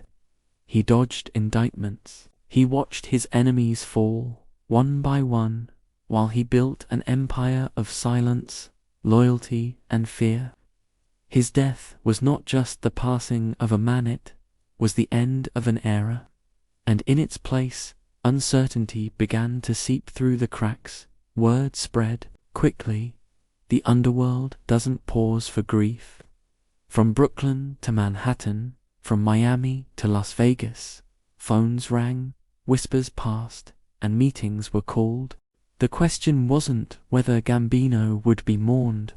The question was who would rise in his place. Carlo had always planned for continuity. He was meticulous in everything he did, especially succession. But what he planned, and what the street accepted, would soon diverge. He had named Paul Castellano as his successor. Big Paul, the businessman, the cousin by marriage, the one who saw Cosa Nostra not as a brotherhood of blood and bullets, but as a corporation to be steered with numbers, not muscle. Castellano had never made his bones the traditional way. He didn't come up through the ranks by violence. He preferred quiet meetings, legal fronts, and a sprawling estate that felt more CEO than capo. And Carlo respected that. In Castellano, he saw the evolution of the mob cleaner, sharper, less exposed, but there was a problem. Neil, Dellacroce, the Underboss, the old-school enforcer, the man who'd kept the streets in line while Castellano counted the money. Dellacroce had earned his scars in silence, had kept the family's teeth sharp when others softened. He didn't question Carlo's final wishes, but beneath the surface, something simmered, and the streets knew it. When Carlo died, the family split not in name, but in spirit. There were now two Gambino families. One ruled from Castellano's mansion on Todd Hill, lined with marble floors, chandeliers, and the scent of Italian cooking drifting from the kitchen. The other, still rooted in Brooklyn basements and storefronts, run by soldiers loyal to Dellacroce, who saw Castellano's reign as a betrayal of everything Cosa Nostra had once stood for. But Castellano didn't flinch. Within days of Carlos' funeral, a quiet ceremony held under heavy surveillance made his move. He assumed the role of boss without a vote, without a ceremony. The commission, bound by Carlo's legacy, didn't protest. Not openly. Castellano was in, and with him came change. He tightened the reins on street-level violence. He discouraged drug dealing publicly, at least. He doubled down on white-collar crime, expanding into construction scams, bid rigging, and stock fraud. The family became richer than ever, but it also grew restless. The soldiers, the ones still shaking down, unions, still collecting debts, still spilling blood when orders demanded, felt abandoned. Castellano rarely met with them. He refused to walk among them. Instead, he held court from his mansion, surrounded by advisors in suits, far removed from the grit that had built the empire. Even Neil, loyal as he was, began to question the future. But Castellano kept control for a time. He promoted loyalists, reshuffled capos, and made clear that the family now moved through business deals, not body counts. He spoke of growth, of legitimacy. But in private, he grew paranoid. He feared betrayal from within. He feared the street guys. And so, he watched. He listened. And sometimes, he struck. Those who stepped out of line, those who challenged his authority, were dealt with, quietly, permanently, but he couldn't silence the discontent forever beneath him. In the smoky corners of bars and social clubs, a new generation waited, men like John Gotti, sharp, ambitious, ruthless. They didn't want marble floors, they wanted power. They wanted the respect their fathers had bled for. And Castellano, for all his money, couldn't command that respect. In the meantime, law enforcement circled. The FBI, emboldened by RICO laws and years of surveillance, had begun to connect the dots. Wiretaps ran in social clubs, in phones, in union offices. The walls began to close in, and Castellano remote calculating did little to build loyalty among those who would be expected to fall on swords for him. But before that pressure could reach its peak, the Gambino family had to reckon with its first fracture, the loss of its founder. Carlo Gambino's funeral was not extravagant. It was cold that day. Overcast skies hung low above St. John's Cemetery in Queens, where generations of mob royalty would be buried side by side. Law enforcement watched from unmarked cars as mourners gathered, some in black coats, others in silence, faces hard, eyes unreadable. The priests spoke in hushed tones. There were no grand eulogies, just nods, whispers, and a heavy awareness that something larger than one man had ended. Gambino had died without ever serving a significant prison sentence. His legend was intact. He was the Don who had outlived wars, investigations, and rivals. But he had left behind a storm. Castellano knew this. He knew the streets were watching, measuring him not by the wealth he'd protect, but by the fear he could command. And so, he tried to walk both lines, expanding the business, but sending quiet messages when needed, ordering hits when necessary. But each act of violence from Castellano felt different. Less rooted in tradition, more like strategy, less like a code and more like a calculation. And that distinction mattered, because Cosa Nostra, for all its brutality, was still built on culture, on a sense of identity. And Castellano, for all his ambition, struggled to embody that. The FBI called him the Pope. Others called him Big Paul.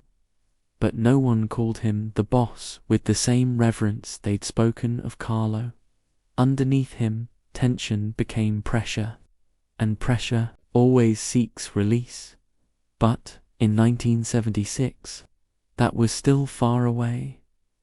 In the months following Carlo's death, the Gambino family appeared stable. Businesses ran, rackets continued, unions stayed compliant. Outwardly, nothing had changed, but everything had.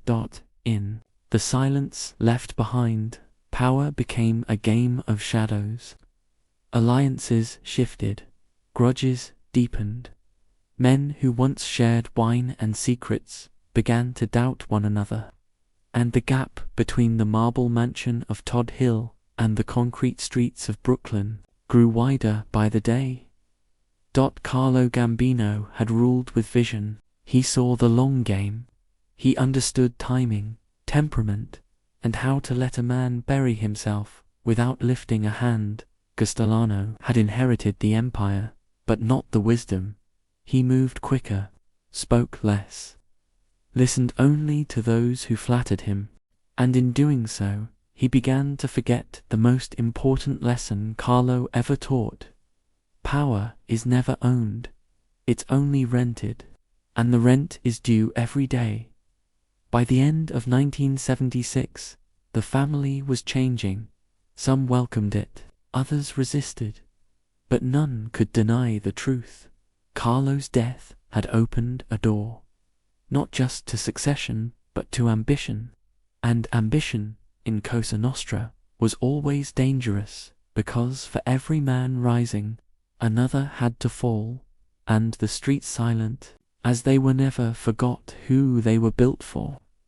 Not men in suits, not men in mansions, but men who bled, and there, in that unspoken memory, the next chapter was already taking shape. Chapter 12. Paul Castellano, the corporate don. The death of Carlo Gambino left a quiet, uneasy vacancy. It wasn't the kind of vacuum that screamed in chaos, it whispered. And in Cosa Nostra, whispers were more dangerous than gunfire. With Carlo gone, his hand-picked successor took the throne. Not by vote, not by muscle, but by will. Paul Castellano, the man known to some as Big Paul, stepped into the role of boss. But what followed was not a seamless transition. It was a silent clash of worlds. The old guard versus the new order. Paul Castellano was not a man of the street. Not in the way Delacroix had been. Not in the way Gotti and the others respected. Castellano was deliberate. He preferred ledgers to lead pipes. He envisioned Cosa Nostra as a corporate entitist, strategic, profitable, protected by layers of legitimacy. To Castellano, the mob wasn't just a syndicate. It was a brand, and he saw himself as its CEO, from his mansion atop Todd Hill. Castellano ran the Gambino family like a businessman presiding over a multinational empire. The house was more fortress than home, decorated with imported marble, chandeliers, Roman columns, and silence. No social clubs, no corner bar meetings, no street-level friction. Castellano wanted clean lines. If a capo needed to see him, they didn't walk through the front door. They scheduled an appointment like an employee visiting a boardroom, and that's where the fracture began. Cosa Nostra, for all its rituals, was rooted in blood and brotherhood. Respect came from the street, from putting in work, from standing tall when bullets flew, from keeping your mouth shut when prison came. Calling Castellano had earned his position through family ties, not street stripes. Too many that made him a paper boss, one who talked profits while others buried bodies. Neil Delacroix, the Underboss, was the bridge between two eras. He had stood by Carlo Gambino, had enforced the rules, had mentored soldiers who knew the real cost of power. He accepted Castellano's rise, but not with admiration. It was obedience, not belief. And the men under him, they followed Delacroix, not Castellano. They saw Big Paul's ways as detached, aristocratic, even insulting. But Castellano didn't flinch. He doubled down on his vision. No drugs, he said. Anyone caught dealing faced death. He claimed it was for moral reasons. But the truth was more pragmatic. Drug charges carried long sentences. Informants followed. And heat on one soldier could bring down the entire structure. Castellano didn't want exposure. He wanted insulation. And he believed drugs were too messy, too visible, too uncontrollable. Ironically, drugs were already part of the lifeblood Gambino soldiers, especially those loyal to Delacroix had made fortunes through heroin and cocaine. They operated quietly, paid tribute, and kept the gears turning. Castellano's decree didn't stop the trade. It just made it riskier. Men kept dealing. They just hid it better. But hiding secrets in Cosa Nostra was like storing dynamite in a furnace. And at the heart of this tension was John Gotti. Sharp, charismatic, unpredictable. Gotti represented everything Castellano wasn't. He came from the street. He bled for his reputation. And he didn't care for marble mansions or corporate pretensions. Gotti had made his name in Queens, running hijacking crews, collecting debts, and keeping the cash flowing. He answered to Delacroix, but he watched Castellano, and he didn't like what he saw. Gotti saw weakness in Paul, not the kind of weakness that showed up in meetings, but the kind that lingered in the air. Too many rules, too many walls, too much distance between the boss and the streets. Castellano rarely attended weddings, funerals, or sit-downs unless they served a purpose. He didn't drink with his men. He didn't fight beside them. He delegated. And delegation, in Cosa Nostra, could feel like betrayal. Meanwhile, Castellano continued to build. He expanded the family's reach into construction, unions, trucking, and white-collar fraud. He aligned with politicians, greased judges, and used shell companies to clean money through real estate. In many ways, he modernized the mob. The profits were immense. The FBI knew it. They tracked meetings, wired phones, tapped social clubs, but Castellano was careful. He rarely used direct language. He avoided incriminating conversations, and he kept a tight inner circle. But paranoia grew. He installed hidden cameras in his home. He limited access. Even some capos couldn't reach him without approval. Castellano trusted few and he watched everyone. That level of surveillance, that constant need for control, alienated his men. They felt micromanaged, distrusted, caged. And when you put gangsters in a cage, they don't adapt. They explode behind closed doors. Murmurings turned to plots. Castellano didn't ignore the unrest. He just misread it. He believed his wealth insulated him. That fear and respect still held the foundation. But respect, once lost, is hard to reclaim, and fear, once doubted, breeds rebellion. Still, he ruled. For nearly a decade, Castellano maintained his grip. But each year, the gap widened, the money flowed, the hits continued. But the soul of the family shifted. Old school guys whispered that Castellano had forgotten the street, that he wasn't Cosa Nostra anymore. He was something else, something colder, something weaker. Then came the indictments. In the early 1980s, the FBI struck harder. RICO cases built. Surveillance intensified. Castellano was named in indictments, linking him to white-collar, fraud, extortion, and illegal wiretaps. One case, involving a stolen car ring, nearly tied him directly to Gotti. Castellano was furious. He suspected Gotti of drawing heat, and he began to consider a purge. He didn't act quickly. That was Castellano's way. Observe, calculate, wait. But in waiting, he gave his enemies time to breathe. And in Cosa Nostra, time is dangerous. The final fracture came in 1985. Neil Delacroix, the underboss, who had long buffered tensions, died of cancer. His death left a void, not just in leadership, but in loyalty. The last thread holding Gotti and Castellano in balance was gone. Gotti, emboldened, saw the writing on the wall. He knew Castellano viewed him as a threat, and he knew that if he didn't move first, he wouldn't be around to move at all. Castellano, for his part, prepared to reorganize. He planned to elevate new men, realign the hierarchy, and possibly demote or eliminate those he considered reckless. Gotti topped that list, but he never got the chance. December 16th, 1985, Manhattan, Sparks Steakhouse, East 46th Street. Paul Castellano arrived for a meeting. No bodyguards, no Delacroix, just business. As he stepped out of his car, gunmen dressed in trench coats and Russian hats approached. It was swift, brutal, public.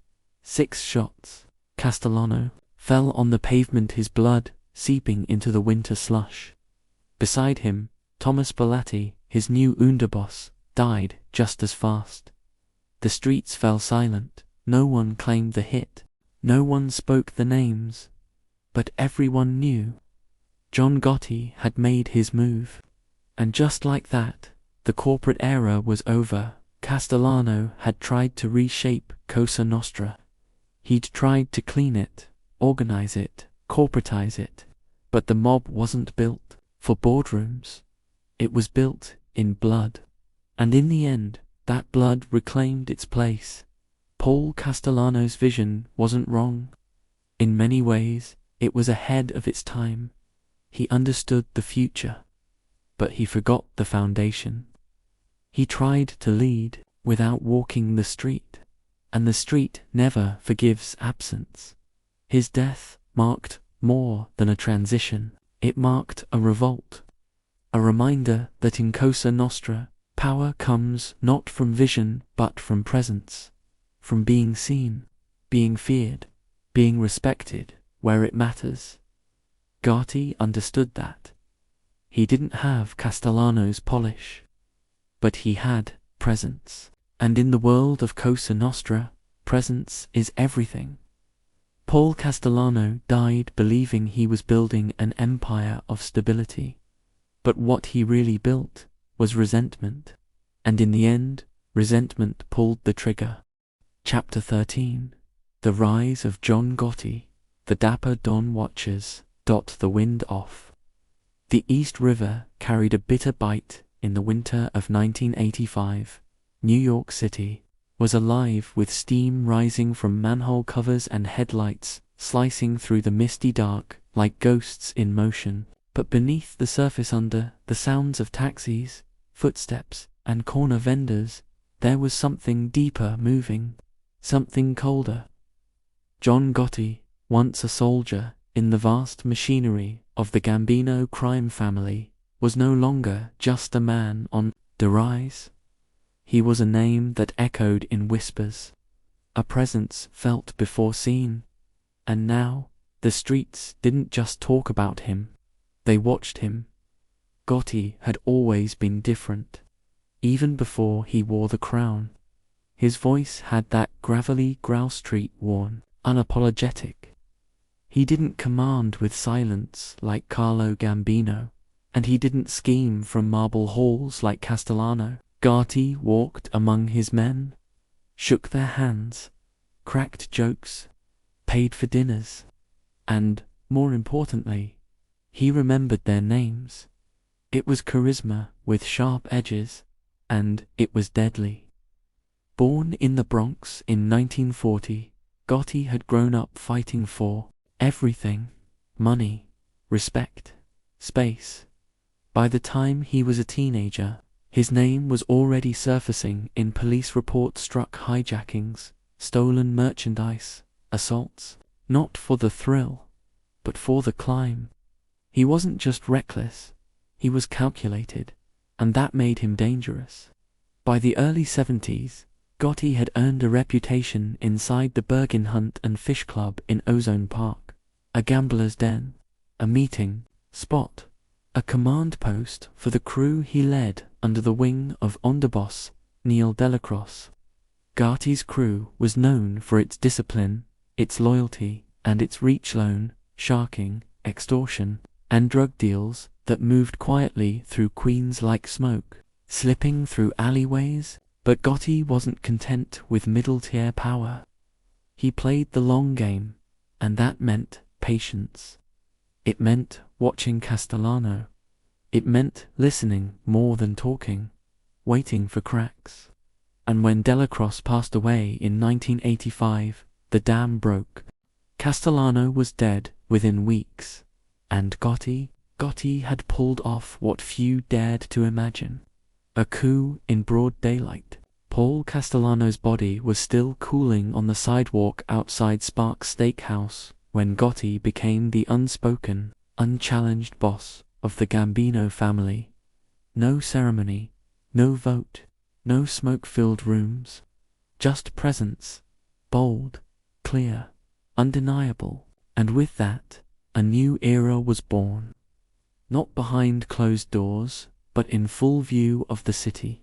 Under Gotti, the Mafia didn't shrink from the spotlight.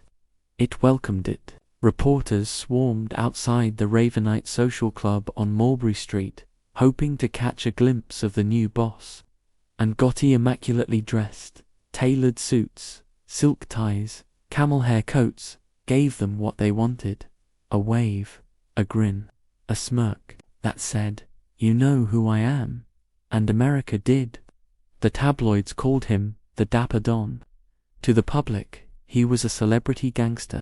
The way he carried himself, the confidence, the style, he looked like a movie star who stepped out of a Scorsese film and into reality. But the flash was never the point. It was the signal that he was untouchable, that no one could knock on his door without invitation. And if they tried, they'd better be ready to bleed. Inside the family, not everyone loved the attention. The old-school capos saw Gotti's rise as a break from tradition. The media exposure, the bold killings, the flash, they called it reckless, dangerous. They whispered that Gotti's charm masked a fire too hot to control. But no one said it to his face.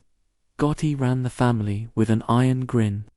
Rewards for loyalty, punishments for betrayal.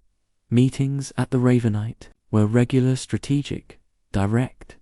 He expected results, and he didn't suffer fools, but he listened, and that, more than anything, earned him fierce loyalty. To his closest Menangelo, Ruggiero, Sammy Gravano, Frank Lacasio, Gotti wasn't just a boss. He was a leader who stood up for them, broke bread with them, went to war with them. The rules were clear: no drugs without permission, no freelancing, no talking. Everything funneled upward, and everything had a cost.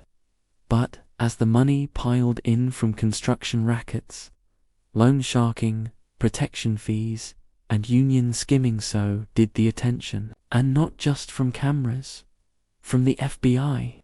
The Bureau had watched Gotti for years. They'd tapped phones, flipped associates. They had eyes on the Ravenite and ears in rooms Gotti thought were safe. But nothing stuck. Trials came and went. Witnesses disappeared. Jurors were tampered with. Evidence vanished. And each time Gotti walked free, his myth grew larger. They called him the Teflon Don. Indictments slid off him like rain off glass. To the public, he was invincible. To his enemies, he was untouchable. And to law enforcement, he was a ghost wrapped in velvet armor. But the myth had cracks. Inside, the pressure was building. The FBI had changed its game. It wasn't just about watching anymore. It was about infiltration. Wires hidden in lamps, bugs in walls, deals with men who would have died before talking just a decade earlier. And in 1986, they got their break. After yet another mistrial, a wave of surveillance swept through Gotti's world. But he didn't slow down. He couldn't. His image, his reputation depended on motion, on always being seen.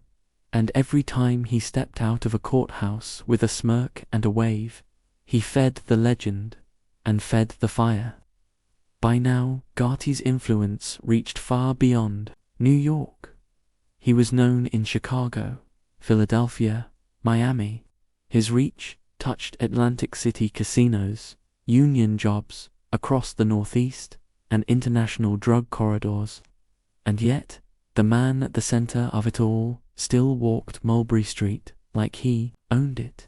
Because, in many ways, he did.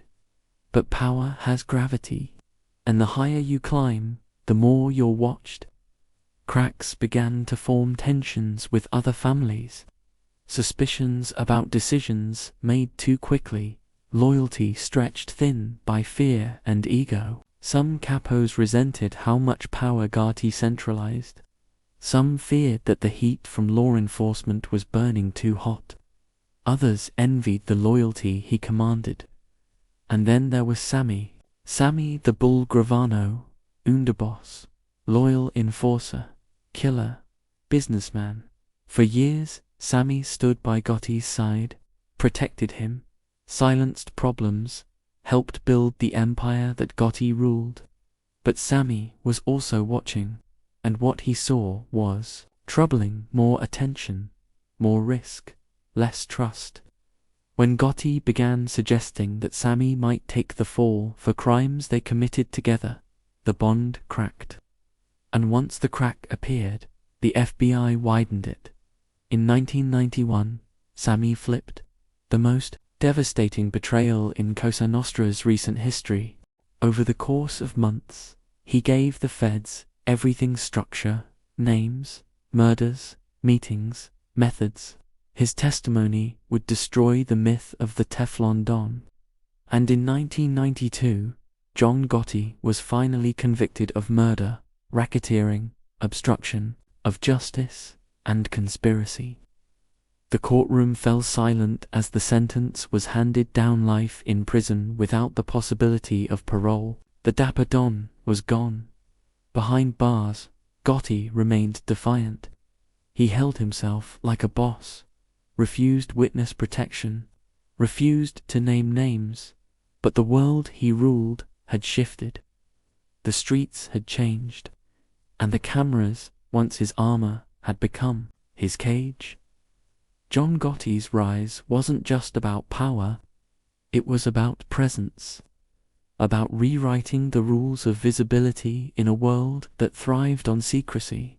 He made Cosa Nostra public, glamorous, mythic, and in doing so, he turned the mob into a spectacle one the government could no longer ignore. But behind the suits and headlines was a man shaped by the street, hardened by loss, driven by pride. His rise was meteoric, his rule was electric, and his fall inevitable. Because in the end, charisma may win you loyalty, style may win you hearts, but in the shadows of organized crime, the spotlight burns too bright for too long, and when it turns on you, there's nowhere left to hide. John Gotti watched it all unfold. Once the Dapper Don, now a prisoner behind concrete walls, still sharp, still proud, still feared, but the streets had moved on, and the throne he once claimed with bullets and charm now stood empty, waiting for the next name to rise in whispers. Chapter 14.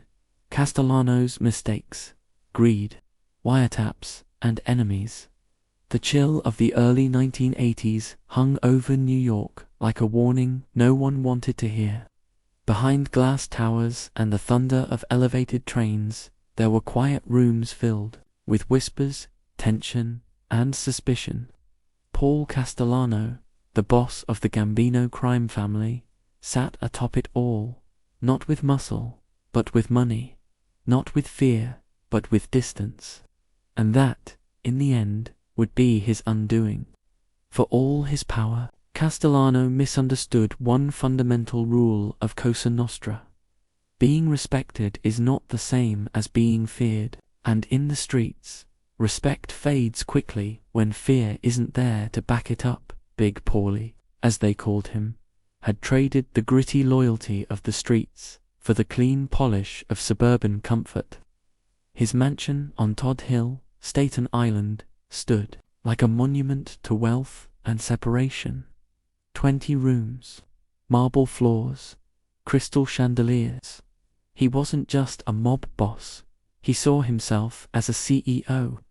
Under his reign, the family wasn't just about gambling or extortion. He was pushing into construction, concrete cartels, and white-collar fraud. But with the ambition came arrogance, and with arrogance came enemies.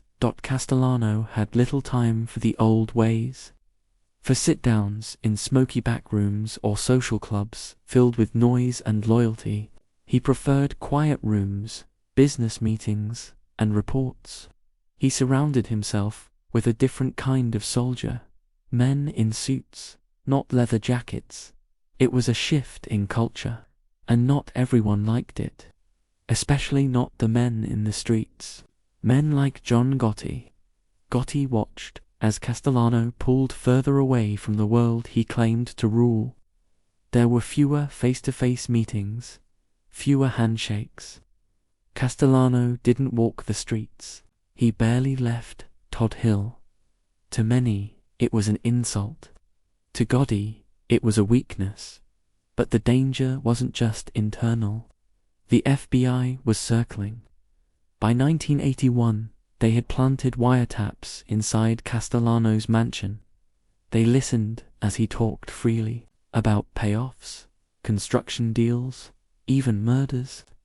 He believed he was safe, insulated, untouchable, but he wasn't. Every word, every careless comment was being recorded, compiled, translated into evidence. The arrogance that kept him distant from his men was the same arrogance that convinced him he was above the law, and that arrogance would cost him everything. As indictments loomed, Castellano made decisions that would only deepen the cracks within the family. He elevated men others didn't trust. He focused on business while violence simmered in the streets. And when his longtime underboss, Neil Delacroix, a man respected by Gotti and the entire street faction, died in late 1985, Castellano made his final mistake. He didn't attend the funeral. To Gotti, to the crew that had built its empire on loyalty and tradition, it was an unforgivable insult.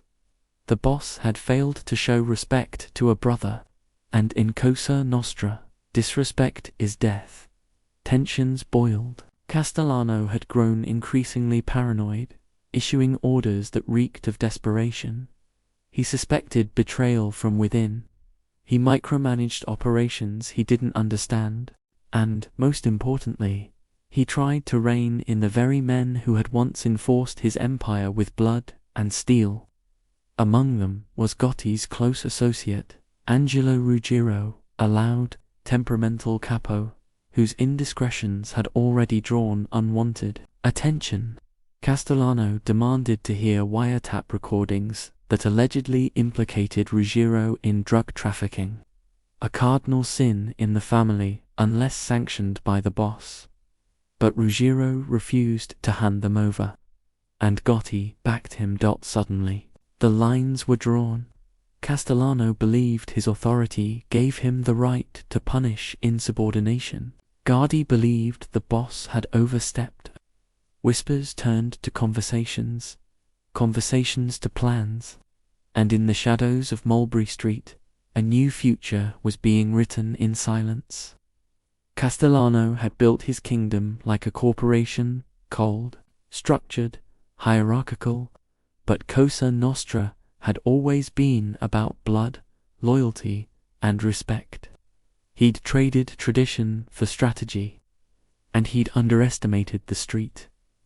On December 16, 1985, as the cold settled over Midtown Manhattan, Castellano and his driver, Thomas Bellotti, pulled up to Sparks Steakhouse on East 46th Street. They were there for a meeting one Castellano believed would reaffirm his grip on the family. Instead, it marked the end of his reign.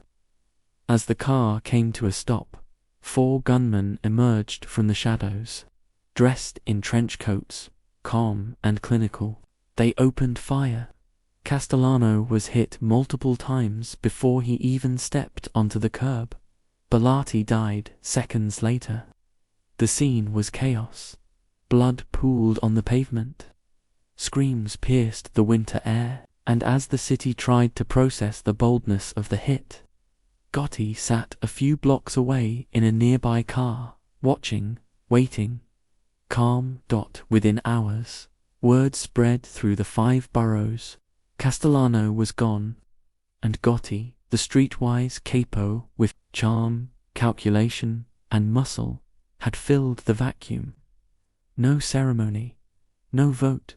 The streets had spoken.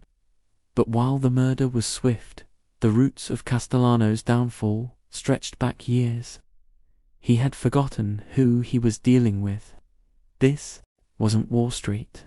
This was Cosa Nostra, and in that world, arrogance without connection is a fatal flaw. The FBI, for all their wiretaps and surveillance, hadn't stopped the assassination. They were stunned. Castellano had been under constant observation, yet Gotti's crew had pulled off a textbook hit. Clean, quick, surgical, and they did it in public. in the heart of Manhattan. It was a message, and the message was clear. The rules had changed. Castellano's death marked the end of an era. The quiet, corporate structure he had tried to impose had collapsed under the weight of its own disconnection. He had run the family like a business, but forgot that even businesses require loyalty, not just control. His mansion, once a symbol of power, became a monument to hubris. His inner circle, once trusted advisors, turned silent or disappeared. And the wiretaps, those damning recordings, became courtroom exhibits, revealing not just his crimes, but his carelessness. Gotti, for all his flaws, understood something Castellano never did. Respect in Cosa Nostra isn't given because of wealth or titles. It's earned in the streets, in how you show up, in how you bleed, in how you stand beside your men. Castellano's leadership was defined by isolation, suspicion, and a belief that he could rise above the very machine that had elevated him. In the end, he didn't fall. He was pushed. His mistakes weren't just strategic. They were human, and they were fatal. The boss had forgotten how the streets remember, and the streets never forget. The reign of Paul Castellano, marked by ambition, secrecy, and self-importance, ended not with a whisper but with gunfire in Midtown.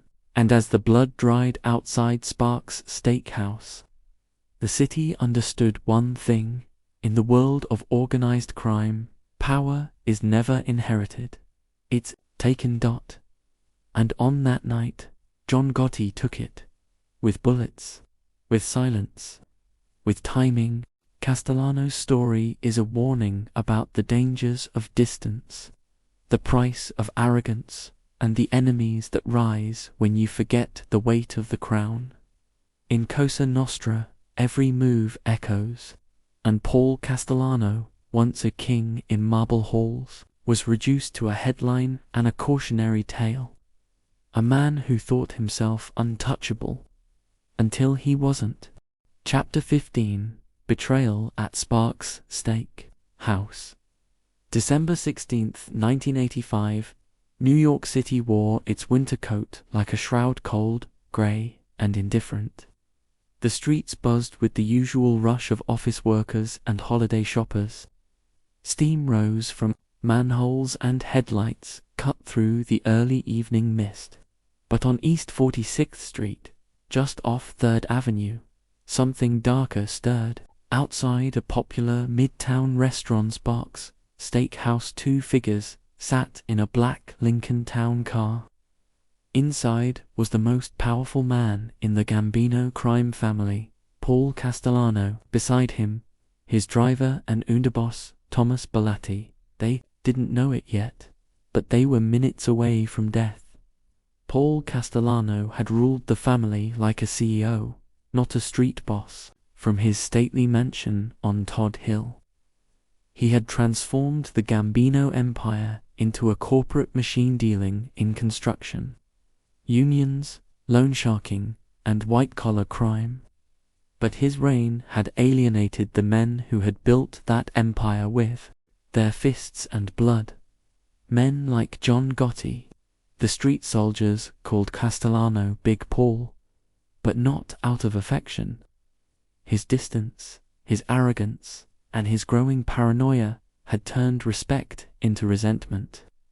And in Cosa Nostra, resentment is a dangerous thing. Castellano's world had begun to crack in the early 80s. The FBI had placed listening devices in his home. They heard him discuss mob operations, argue with lieutenants, and express concern about betrayals from within. But he didn't know how deep the cracks ran. Beneath him, John Gotti was rising. Gotti was brash, fearless, and charismatic. He still walked the streets, shook hands, and honored the old rules of as he broke them. He had the loyalty of the West Side crews, the street guys, and most importantly, he had ambition, The final fracture came with the death of Neil Dellacroce-Gotti's mentor and Castellano's longtime underboss. When Castellano skipped Dellacroce's funeral, it wasn't just a personal insult. It was a public declaration of where his priorities lay. To Gotti, it was unforgivable. And in the vacuum left by Dellacroce's death, a plan began to form, a quiet, brutal plan. Not just to remove Castellano, but to take everything Gotti knew. Castellano was vulnerable. The feds had indicted him on racketeering charges. His leadership was shaky, his inner circle divided. The timing was perfect. And the place, Sparks Steakhouse. Castellano was scheduled to meet with top captains that nightmen, he believed, still supported him. He expected loyalty. What he got was betrayal. As the Lincoln rolled up to the curb at 5:26 p.m., 4 men stood waiting in the cold. They weren't dressed like hitmen. They wore coats, scarves, and gloves. The hit was designed to look fast, clean, and professional. No words, no hesitation. Just bullets. Castellano opened the car door and stepped onto the pavement. His shoes touched the slush-covered curb. Then gunfire. 6 shots ripped through the air. Castellano collapsed without a sound, his body jerking under the force of the impact. Bellotti, still behind the wheel, reached for the door. Too late. He was hit several times, his body slumping over the steering wheel. The car lurched forward a few feet and stopped. Panic rippled through the block. Pedestrians ducked. Some screamed. Inside the restaurant, diners froze mid-conversation, but the shooters moved with precision. Within seconds, they disappeared into the crowd, melting into the chaos they had created. It was over in less than a minute when police arrived.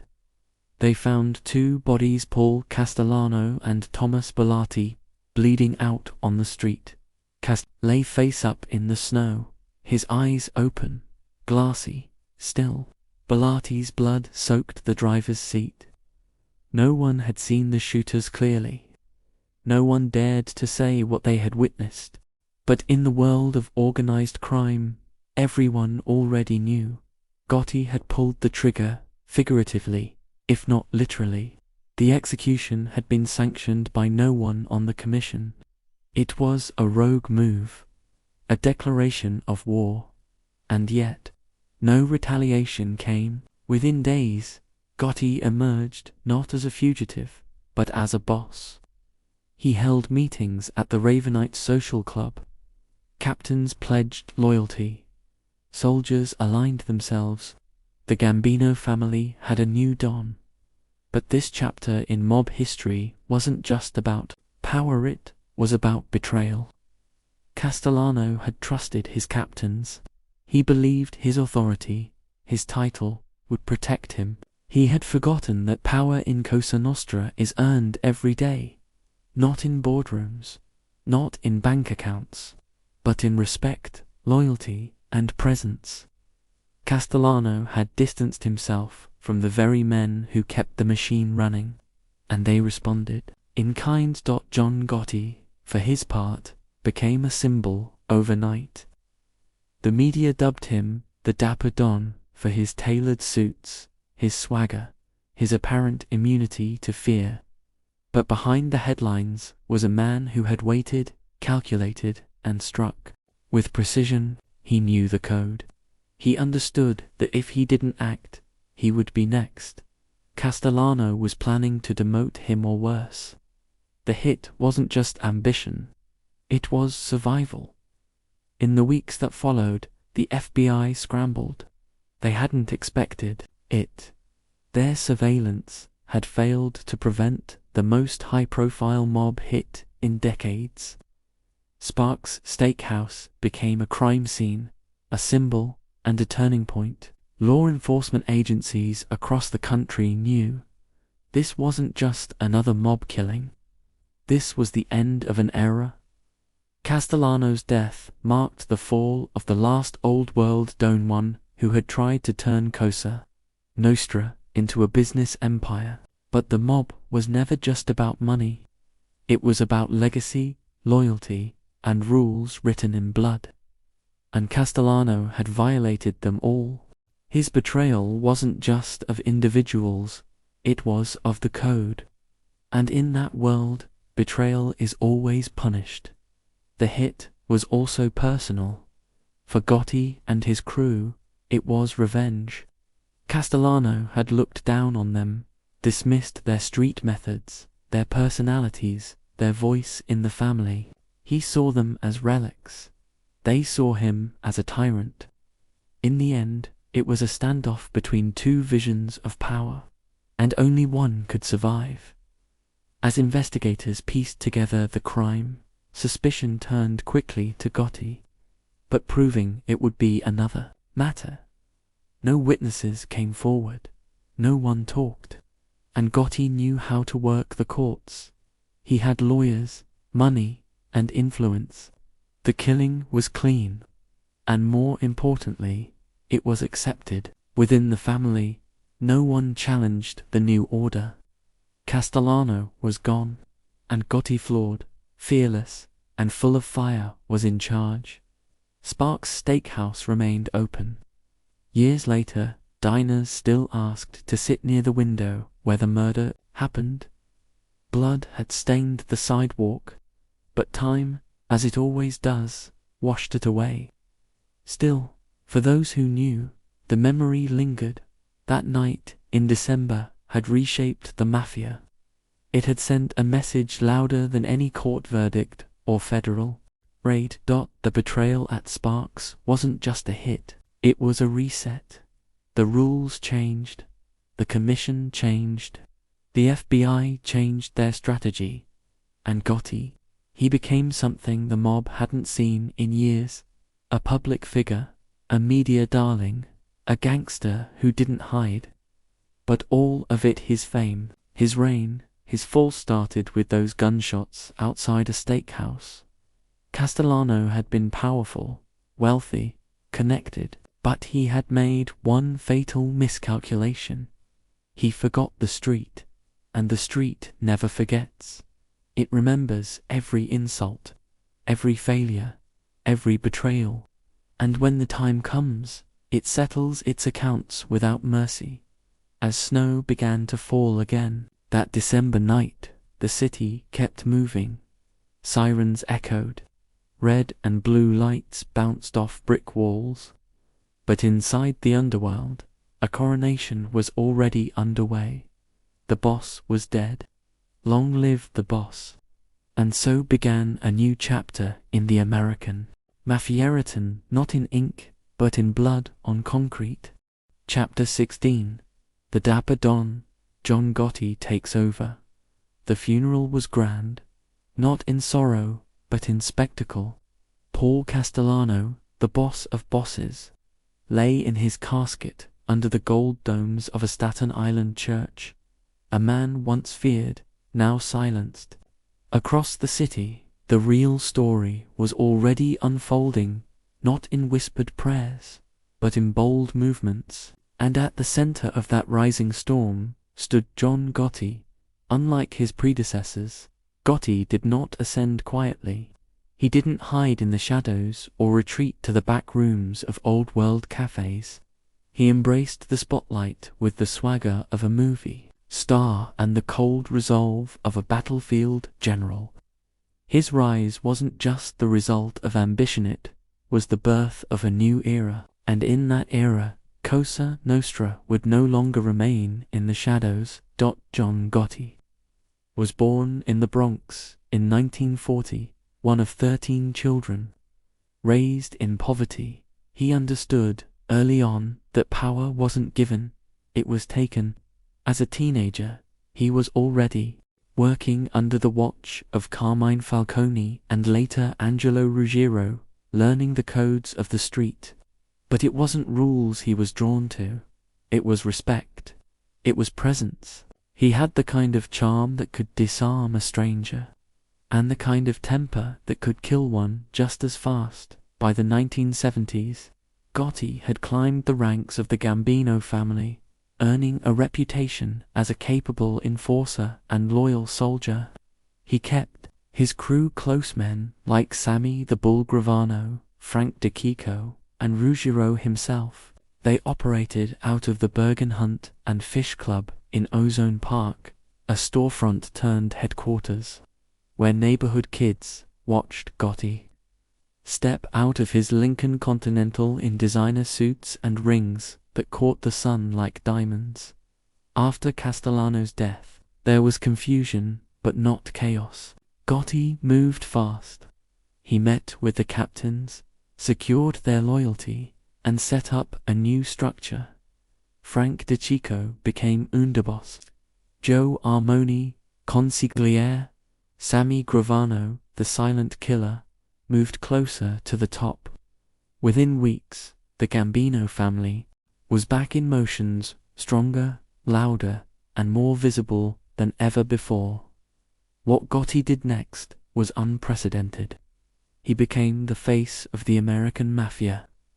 Newspapers called him the Dapper Don. They loved his silk ties, his confident smirk, his refusal to bow to anyone.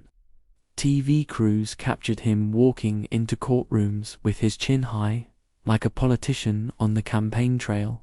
Crowds gathered to cheer him on, to get a glimpse of the man who had brought the mob out of the back alleys and into the tabloids. He didn't shy from attention, he welcomed it. He dined at Manhattan restaurants, posed for photos, and tipped doormen $100 bills. He made no effort to conceal his wealth or power. To Gotti, invisibility wasn't strength, it was weakness. And in a city gripped by corruption, greed, and violence, he stood out like a king with no crown, daring anyone to challenge him. But behind the flash was still the fire. Gotti ran his empire with precision and ruthlessness.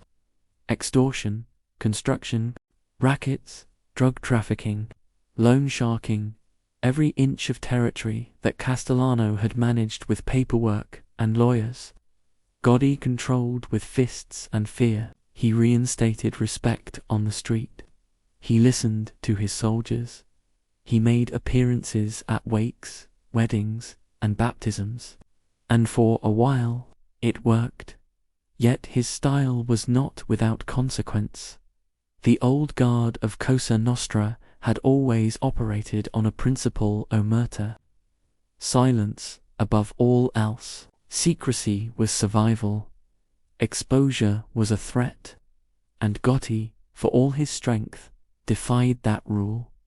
He attracted attention, not just from the media, but from law enforcement. The FBI had watched him for years. Now, they watched him closer. Cameras, wiretaps, informants, they began to circle like vultures. Still, Gotti seemed untouchable. In 1986, he was arrested and tried for assault and racketeering. The trial made headlines, but witnesses disappeared. Jurors were tampered with. The case collapsed. Gotti walked out of court, untouched, a smirk on his face, his popularity soaring. The press crowned him again, this time as the Teflon Don. Nothing would stick. At the Ravenite Social Club in Little Italy, Gotti held court like a medieval monarch. Soldiers came to kiss the ring. Capos gave reports. Frank Loscalzo, Gene Gotti, Salvatore Scalo made their way to Mulberry Street. Wiretaps later revealed the conversations were full of code, of nods and gestures. But Gotti's confidence grew. He began to believe what the public believed, that he was invincible. And in the street, he was. Murders were ordered. Rivals eliminated. Debts collected. Even in his trials, Gotti wore $2,000 suits and flashed gold watches. His style, his flair, became legend. He was what every street kid dreamed of: rich, feared, respected. And yet, cracks were forming. Sammy Gravano, his underboss, watched it all unfold. Gravano had been loyal, efficient, deadly, but he was also practical. He knew that the attention was dangerous. He warned Gotti to lay low, to stop making headlines, but Gotti couldn't. The limelight was part of the power now, and in that light, shadows began to grow. The FBI was patient. They placed microphones in the Remnants.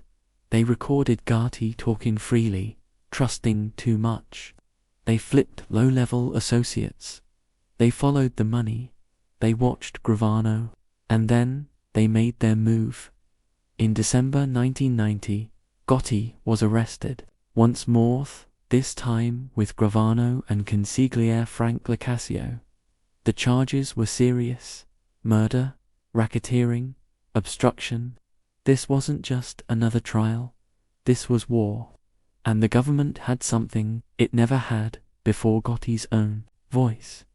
They had hours of taped conversations, Gotti discussing hits, Gotti mocking the feds, Gotti boasting about power, and worst of all, Gotti blaming Gravano for murders they had both ordered. Gravano, facing life behind bars, made a choice that shattered Cosa Nostra's most sacred code. He flipped. The betrayal shook the underworld to its core. The man who had helped build Gotti's empire now became its executioner. On the stand, Gravano described the inner workings of the Gambino family in brutal, clinical detail. 20 murders, financial operations, names, faces, places, all laid bare. In 1992, Gotti was convicted on all counts. He was sentenced to life in prison without parole. The Teflon had finally worn off, and the Dapper Don, once the most powerful man in the American Mafia, was locked in a cell at Marion Penitentiary. Alone, but even in prison, Gotti remained defiant. He refused to cooperate. He refused to show weakness. His visitors still called him boss, and though his influence diminished, his legend grew. Gotti's reign had changed the Mafia. He had brought it into the modern age. He made it public, visible, unavoidable. He turned mobsters into celebrities and lawmen into relentless pursuers. He forced Cosa Nostra to evolve, to adapt or die. For some, he was a hero, a man who refused to bow for others. He was the beginning of the end, a symbol of hubris and recklessness. But for everyone, John Gotti was unforgettable. He didn't just take over.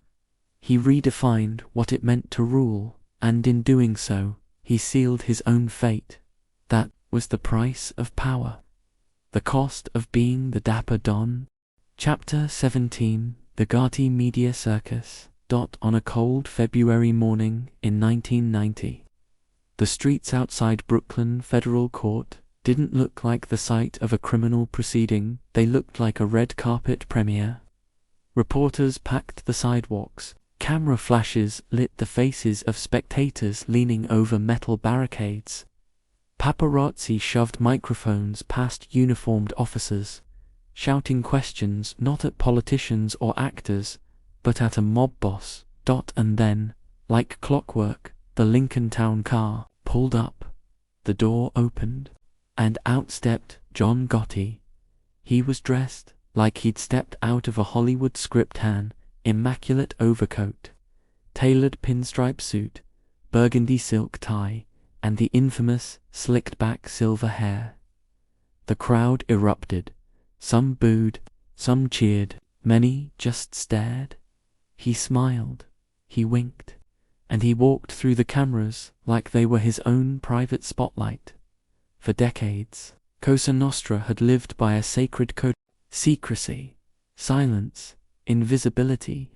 Bosses hid in dimly lit clubs and shadowed backrooms, avoiding attention at all costs. But John Gotti flipped the playbook. He was the boss who refused to hide, and in doing so, he became something the Mafia had never seen before. A media icon, Gotti's rise coincided with a seismic shift in American journalism. The 80s and early 90s marked the golden age of tabloid television. Shows like Inside Edition, Hard Copy, and A Current Affair fed the public an endless stream of crime, scandal, and sensationalism, and Gotti, he was made for it. He had the charisma of a movie star and the cold precision of a mob general. His every courtroom appearance was a show. His every arrest became an event. The press dubbed him the Dapper Don, a nickname born not just from his fashion sense, but from the ease with which he carried the weight of his empire in front of the cameras. He didn't sweat. He didn't flinch. He made organized crime look effortless. Soon he wasn't just a figure in the underworld. He was a brand. Magazines ran glossy spreads of his outfits. TV anchors analyzed his body language. Journalists clung to every word uttered outside his Ravenite social club. Headlines read like movie titles: Gotti beats the rap. The Teflon Don rides again. Mob boss wins again. The narrative wasn't just that he was powerful, it was that he was unstoppable. And the public, they couldn't get enough. People lined up outside courtrooms hoping to catch a glimpse of him. Vendors sold Gotti t-shirts and mugs. Callers jammed. Radio stations asking about his latest legal drama. He was America's villain and hero rolled into one, a man who broke the law and beat the system, all while looking like he belonged on the cover of GQ. For the Italian-American community in Queens and Brooklyn, Gotti became a folk hero. He handed out $100 bills on street corners. He paid hospital bills for neighbors. He attended church services and funerals. He tipped waiters like royalty and treated his neighborhood with an old-school sense of honor. To some, he was a throwbacker gangster who still lived by a twisted but dependable code. But behind the suits, the smiles, and the showmanship, something darker was happening. The more Gotti embraced the spotlight, the more pressure mounted from federal prosecutors. He wasn't just embarrassing the justice system, he was mocking it. And for the FBI, that was unacceptable.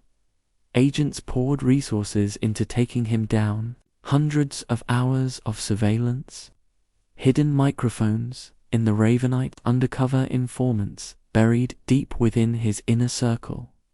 Every flashy court appearance added fuel to the fire, and every newspaper cover added a layer of urgency to the investigation.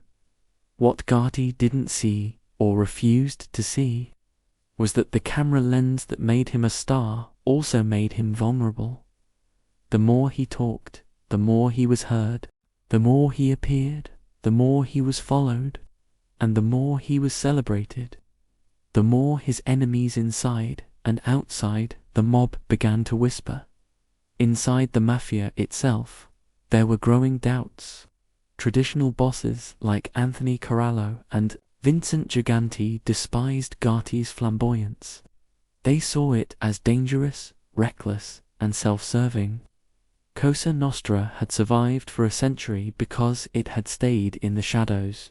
Gotti, they argued, was dragging it into the daylight and right into the crosshairs of law enforcement. Meanwhile, inside the Gambino family, tensions festered. His closest ally, Sammy the Bull Gravano, watched the media circus with unease. While Gotti preened for reporters and posed for photos, Gravano ran the street operations. He collected payments, enforced loyalty, and cleaned up the messes. And slowly, resentment brewed. Gravano wanted to lead, but the cameras only saw Gotti. As the trials mounted, Gotti's defenses became thinner. The courtroom victories that had once seemed miraculous began to unravel. Evidence piled up, recordings leaked, jurors grew harder to intimidate. And inside the federal justice system, a secret weapon was quietly preparing to detonate. In 1991, Sammy Gravano flipped. It was the most devastating betrayal in modern Mafia history. The Underboss Gotti's own hand-picked enforcer agreed to testify in exchange for a lighter sentence. His testimony would not only expose Gotti's empire, but dismantle the illusion of invincibility he had spent years building in front of the cameras. The trial of 1992 wasn't just a legal proceeding, it was a reckoning. Every word Gravano uttered on the stand chipped away at Gotti's myth. Prosecutors played tape after tape, exposing the conversations Gotti thought were private. Jurors listened to Gotti ordering murders, mocking prosecutors, and blaming his own underbosses for violent crimes. The charm, the style, the bravado, it couldn't save him anymore. Outside the courthouse, the media circus continued, but now the tone had shifted. The headlines were no longer celebratory. They were fatalistic. Gotti's fall from grace. The Teflon Don finally sticks. Mob boss faces music. Reporters speculated about life sentences. Former allies distanced themselves. And in Mulberry Street, the Ravenites' windows stayed dark. On April 2nd, 1992, the verdict was read. Guilty. On all counts. Gotti, boss of the most powerful crime family in America, was sentenced to life in prison without parole. The Teflon had worn off, and the cameras that once adored him now captured his fall in high definition. But the media circus didn't end there. From inside Marion Penitentiary, Gotti remained a subject of obsession. News outlets covered his prison conditions, his visitors, even the books he read. Every health scare made headlines. Every legal appeal was televised. His son, John Gotti Jr., inherited both the burden and the spotlight. Documentaries were made. Biographies were written, and in the years that followed, Gotti's story blurred into myth. To some, he was a cautionary tale, a symbol of hubris, of style over substance. To others, he remained the last true gangster man who lived loud, ruled hard, and never bowed. But whatever the perspective, one thing was undeniable. Don Gotti had changed the face of organized crime forever. He turned mafia bosses into celebrities. He turned courtroom trials into primetime events.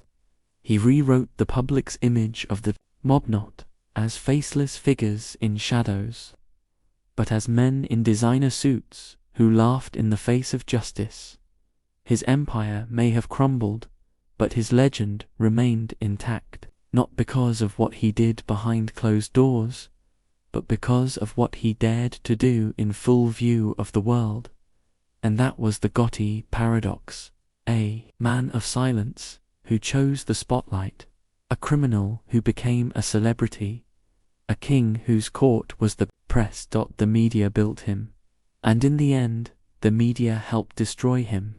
Chapter 18: Sammy the Bull, Underboss, turned rat.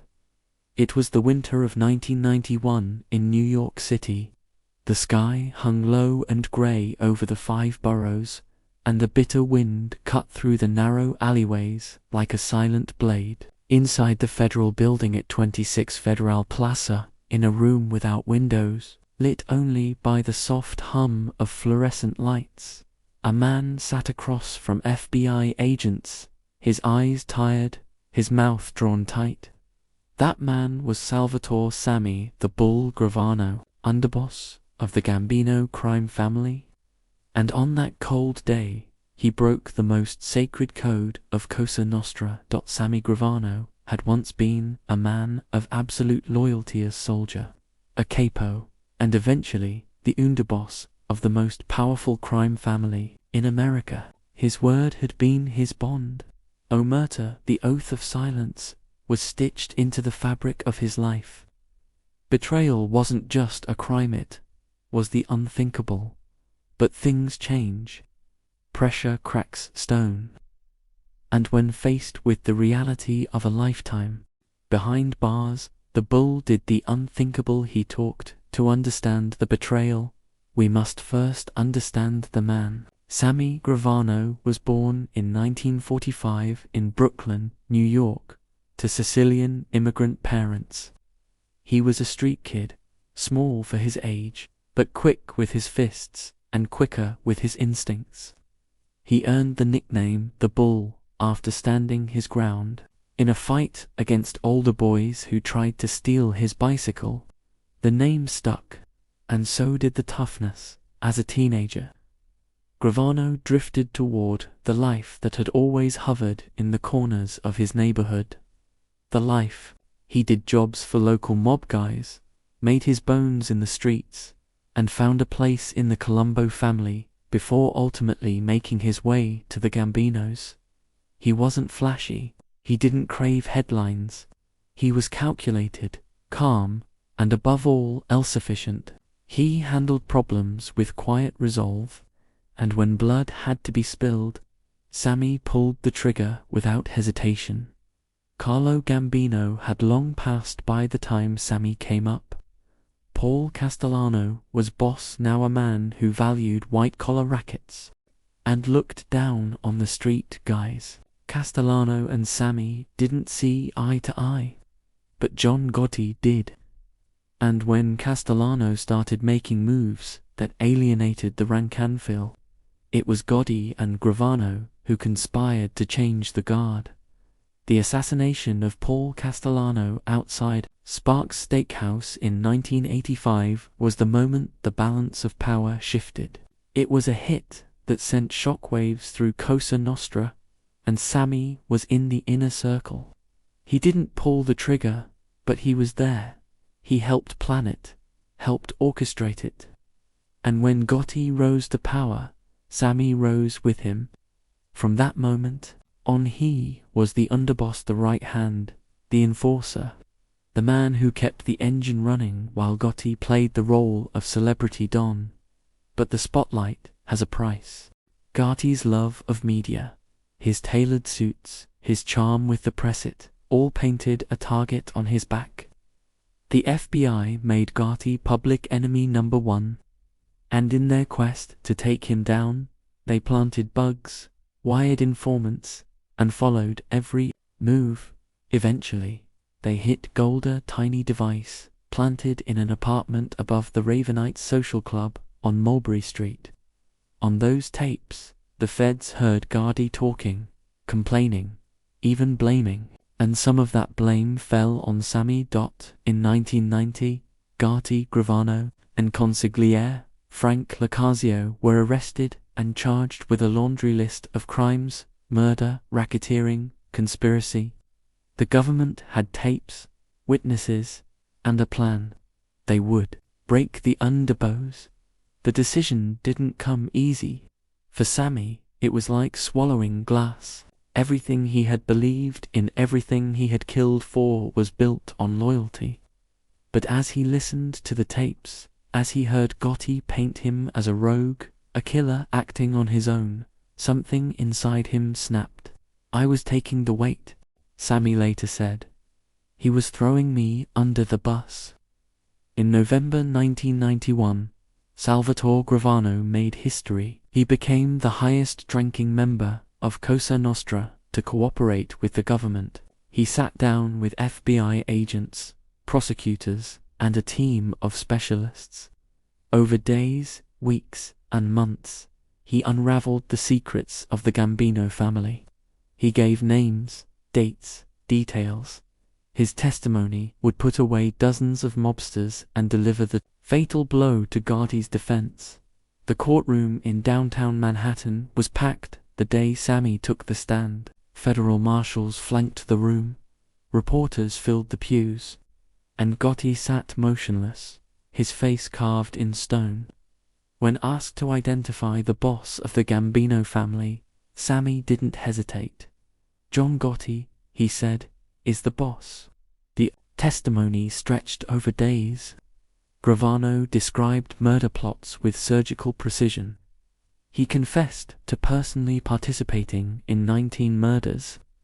He explained the hierarchy, the rituals, the inner workings of an empire built on fear and blood. The jury listened, and so did the world. In April 1992, Gotti was found guilty on all charges. He was sentenced to life in prison without the possibility of parole. The Teflon Don had finally been pinned, and it was Sammy the Bull who drove the stake through his heart. For the FBI and the U.S. Attorney's Office, Gravano's cooperation was a triumph. It proved that no one, not even the underboss of the most powerful mob family in the country, was untouchable. But in the underworld, it was a disaster. Sammy's betrayal sent ripples through Cosa Nostra. The code of silence had been shattered. The old ways were crumbling. Sammy entered witness protection. He got a new name, a new life. But trouble had a way of finding him. In 2000, he was arrested again, this time for running an ecstasy ring in Arizona with his son. He served nearly 2 decades in prison. When he was finally released, he re-emerged older, quieter, but still carrying the weight of 100 lifetimes. Today, Sammy Gravano lives in the shadow of his past. He speaks publicly, no on podcasts, in interviews about the life he once lived and the choices he made. He's reflective, honest, even. But the scars remain. For Cosa Nostra, his betrayal was more than a crack in the foundation. It was an earthquake. It signaled the beginning of the end for the old-school Maba world, where loyalty was ironclad, where silence was sacred, and where betrayal was repaid in blood. Sammy the Bull rewrote that story, and the mob would never be the same. His name is etched in the history books, not just as a killer, not just as a gangster, but as the man who brought down an empire from the inside. And in the end, that might be the most dangerous legacy of all. Chapter 19, The Trial of the Century. USA versus Gotti. The courtroom in Lower Manhattan was stifling. Fluorescent lights hummed overhead, wood paneling swallowed sound. Everyone sensed the weight of history. This was no ordinary trial. This was the one that could topple the most visible Mafia boss in generations. John Gotti, once known as the Dapper Don, sat behind the defense table, his expression stone cold, his reputation on trial. Across from him, government attorneys hovered, armed with evidence, witnesses, and the most damning betrayal in organized crime history, Sammy the Bull Gravano. When jurors filed in that morning of January 7, 1992, the gallery was packed.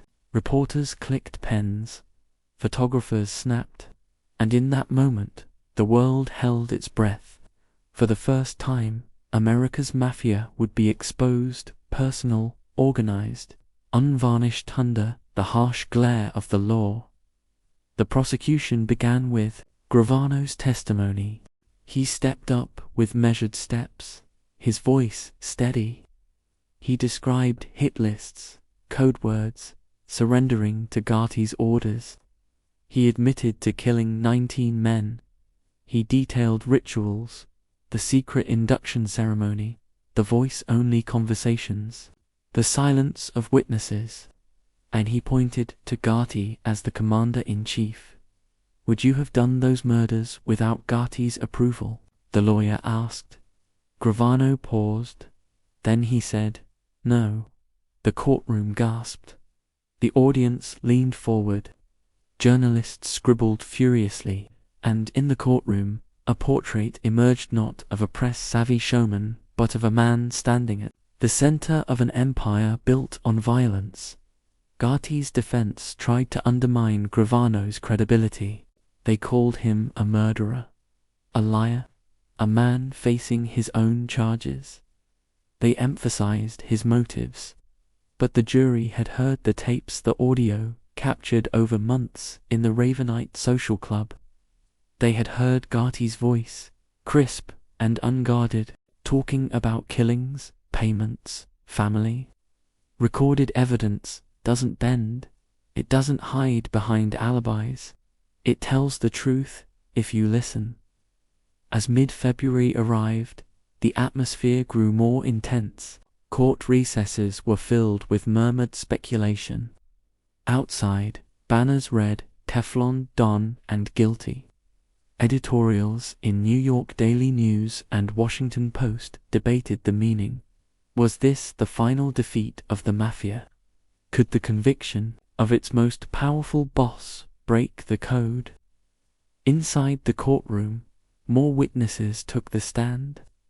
Former soldiers turned informants, low-level guys who described money routes, toll systems, crew bosses imbued with fear. Each story chipped away at the image Gotti had cultivated for years. The commander who wore designer suits but knew where the bodies were buried. Jurors heard how favors were called in, how traitors were executed, how loyalty was enforced with bullets and bribes. And through it all, Gotti sat impassive like a portrait carved in stone. But the prosecution still had its crown jewel, the murder of Paul Castellano. Recorded conversations had captured Gotti's men discussing the hit locations, timing, shooters shortly after it happened. The voice was unmistakable. One agent testified, "We have them planning murder in real time." It was cold. It was damning. It was final by the time closing arguments arrived. Both sides were exhausted. The defense lawyer appealed to patriotism. Gangsters existed long before Gotti, he said. We're punishing a man because people like the spectacle. But the prosecution responded simply. Justice isn't a spectacle, it's truth. They pointed to the blood money, the gambling stewards, the witnesses who died suspiciously before trial.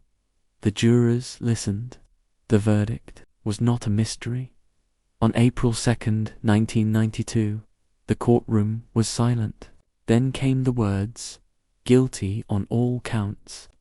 A gasp went through the crowd. Gotti's face remained taut shock, anger, something even he couldn't hide. Life without parole. The Mafia's most public boss was finished. Outside, a different crowd roared. Some cheered quietly. Others wept. Many marveled. The newspapers ripped their headlines in half. Gotti's Teflon finally burns. Mafia shattered. Code broken. Government officials called it a turning point. They believed they had finally pierced the veil of silence. Back in prison, Gotti's world changed. No more court appearances. No more headlines. He became a number. Inmates asked who he was.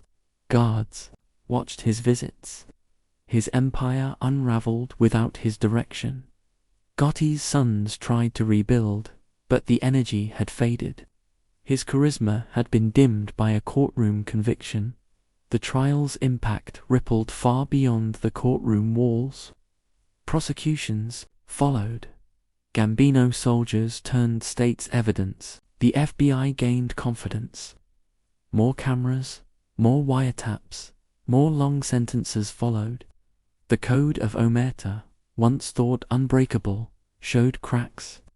And in those cracks, the federal justice system poured its weight-building cases that would shape organized crime policy for generations. For Gotti, life turned into darkness. He spent his days in solitary. His letters were smuggled out. His voice became legend behind bars. But the man who had ridden into court like a king walked out like a convict. And for the first time, the mob's Omertà was pierced not by bullets, but by testimony. As the years passed, The trial of John Gotti became known as the trial of the century. Documentaries repeated its scenes. Podcasts replayed Gravano's testimony. Books dissected the courtroom drama. Law students studied the legal tactics. Gotti was no longer just a gangland headline. He had become a case study. How hubris can blind even the sharpest kingpins. But at its heart, the case remained a human story, about power, about betrayal, about the cost of loyalty, about a man who chose the spotlight and walked into the storm, about how the law, slow and meticulous, caught up with the myth, and for a moment in 1992, in that silent courtroom, justice seemed possible even against the most powerful shadows of the underworld. The trial was over. The verdict was final. And America had witnessed not just a mob conviction, but the unraveling of an empire built on blood, secrecy, and silence. John Gotti was no longer the dapper Don. He was the man who fell, and in that fall, the American Mafia changed forever. Chapter 20. The End of the Gotti Era. Prison walls close in. The morning sun barely pierced the concrete walls of Marianne. Federal Penitentiary when John Gotti stepped inside. A procession of guards, a steel gate, the clang echoing like a guillotine's drop. The Teflon Don, once untouchable, was now reduced to a number. B479-67053. The world he'd commanded with swagger and silence had vanished. In its place, barbed wire and steel.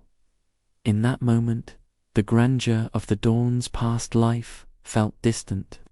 No more boardrooms, no more cameras, no more crowds cheering Teflon in courtrooms. The luxury cars, the silk suits, the tailored confidence had been stripped away. Gotti had traded it for grey jumpsuits and numbered trays. Paradise lost, behind iron doors. The prison assigned him a cell in the segregation unit. No windows, no natural light, just a narrow bed bolted to the floor and a sink whose faucet dripped like a metronome. For Gotti, time slowed. Minutes stretched into hours. Days folded into each other. In the quiet, he replayed his rise and fall. The suits he wore in court, the waves he gave to crowds, the bullets that felled Castellano, the tapes that revealed his secrets. All memories, now ghosts. He thought about his family, his sons, John Jr., Frank, Peter, and Jamie Young, men shaped by his image. Now they watched their father imprisoned, his empire crumbling. They visited through glass, silent and strained, offering words that echoed in the confinement. They spoke of loyalty, of rebuilding, of the world that had carried them before it abandoned them. Gotti listened, his heart heavy with pride and regret. Gotti's lawyers fought relentlessly. Appeals, motions, petitions, they were his lifeline. Papers filed in hushed offices across the country. Arguments built on procedural errors, evidence, oversight. But the system that once bent to his will now stood firm. Courts echoed with the finality of his guilt. No Teflon left, the press continued to stalk him. Reporters wrote about his health: high blood pressure, back pain, heart palpitations. They quoted prison staff: he's lost weight, wrinkles, the edge is gone. Images of his prison ID card circulated. The man who once gripped power with brass knuckles and a smile had faded into data and disease. Yet Gotti remained defiant. Inside his cell, he wrote letters, oftentimes in flowery script, about honor, betrayal, vindication. He recounted the injustices he felt. He reassured his daughters. He reminded his sons that the family legacy was theirs to protect. He declared himself not defeated, just detained. imprisoned, not irrelevant, that prison years wore on. Therapy, visits with psychologists, anger management, evaluations, disciplinary hearings for petty infractions. He refused to be humiliated. Even when a guard rudely demanded he stand back, Gotti's posture remained straight, voice measured. I know my rights. Decades in the shadows had educated him. Power wasn't just about fear, but the refusal to appear broken. But the body betrays the will. The ghosts became fatigue. The cell lights became fluorescent. The walls began to close in physically and psychologically. Every echo became louder, every silence a reminder of war's end. Then came the calls from the parole board, hopeful pauses, scheduled hearings. He read the guidelines. Veteran inmates were once eligible under compassionate terms, but Gotti hadn't repented. He hadn't acknowledged the harm, and forgiveness, legal or moral, required gratitude. He didn't give it. In sight, he watched newer inmates walk free while he remained. Some whispered that Gotti's legacy was pulling strings, that old contacts were working the system. But nothing moved. No appeal gained traction. Every rejection chipped away at hope. When he reached his 60th birthday, Gotti received no celebration, no cake, no fanfare. Beyond the bars, a newsroom mocked the milestone. Don't expect parties in the pen, they wrote. For Gotti, the party's over. In spring 1998, Gotti was transferred to Butner Federal Medical Center in North Carolina. The move wasn't mercy, was management. His health had declined. Specialists diagnosed severe back problems, prostate issues, diabetes. Doctors said his throat was sore, but no one expected cancer yet. The transition from isolation to medical ward wasn't easy. The hospital wings still felt like prison.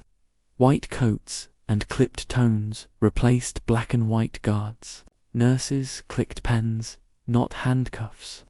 The machinery humming, not gates. But the fixity remained.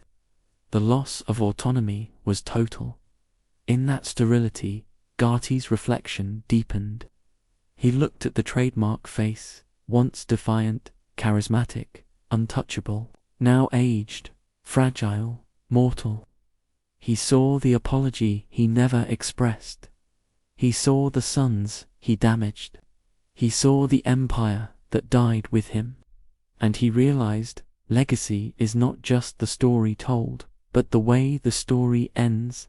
Inside the medical ward, Gotti found himself surrounded not by guards, but by doctors, nurses, other patients, men suffering, men lost. The Mafia chapters that glorified him were gone. Only human frailty remained.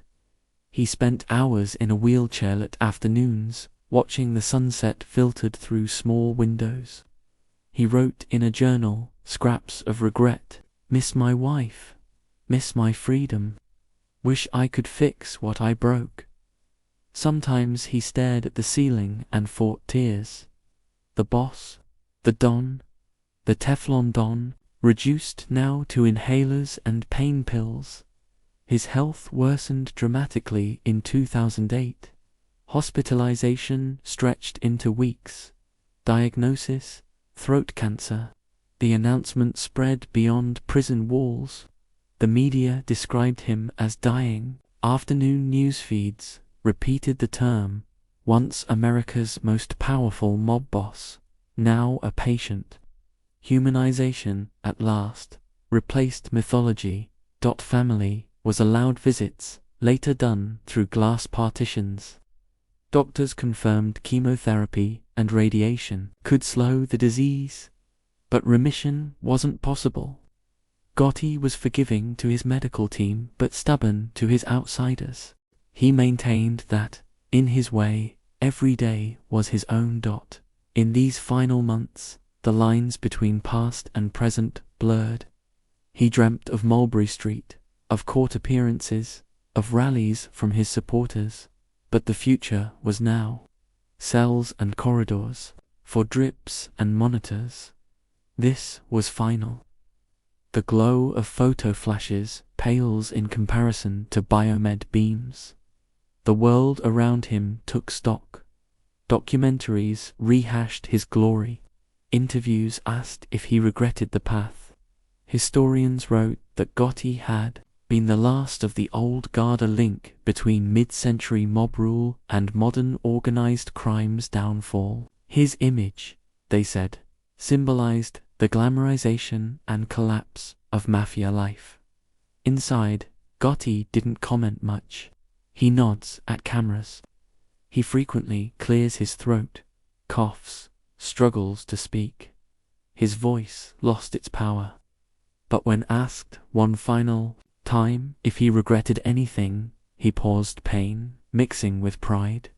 He said, "I lived my way. Wouldn't change that, but hope they learn from it."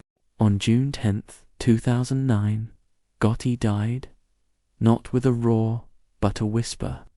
No final speech, no confessions, just quiet passing.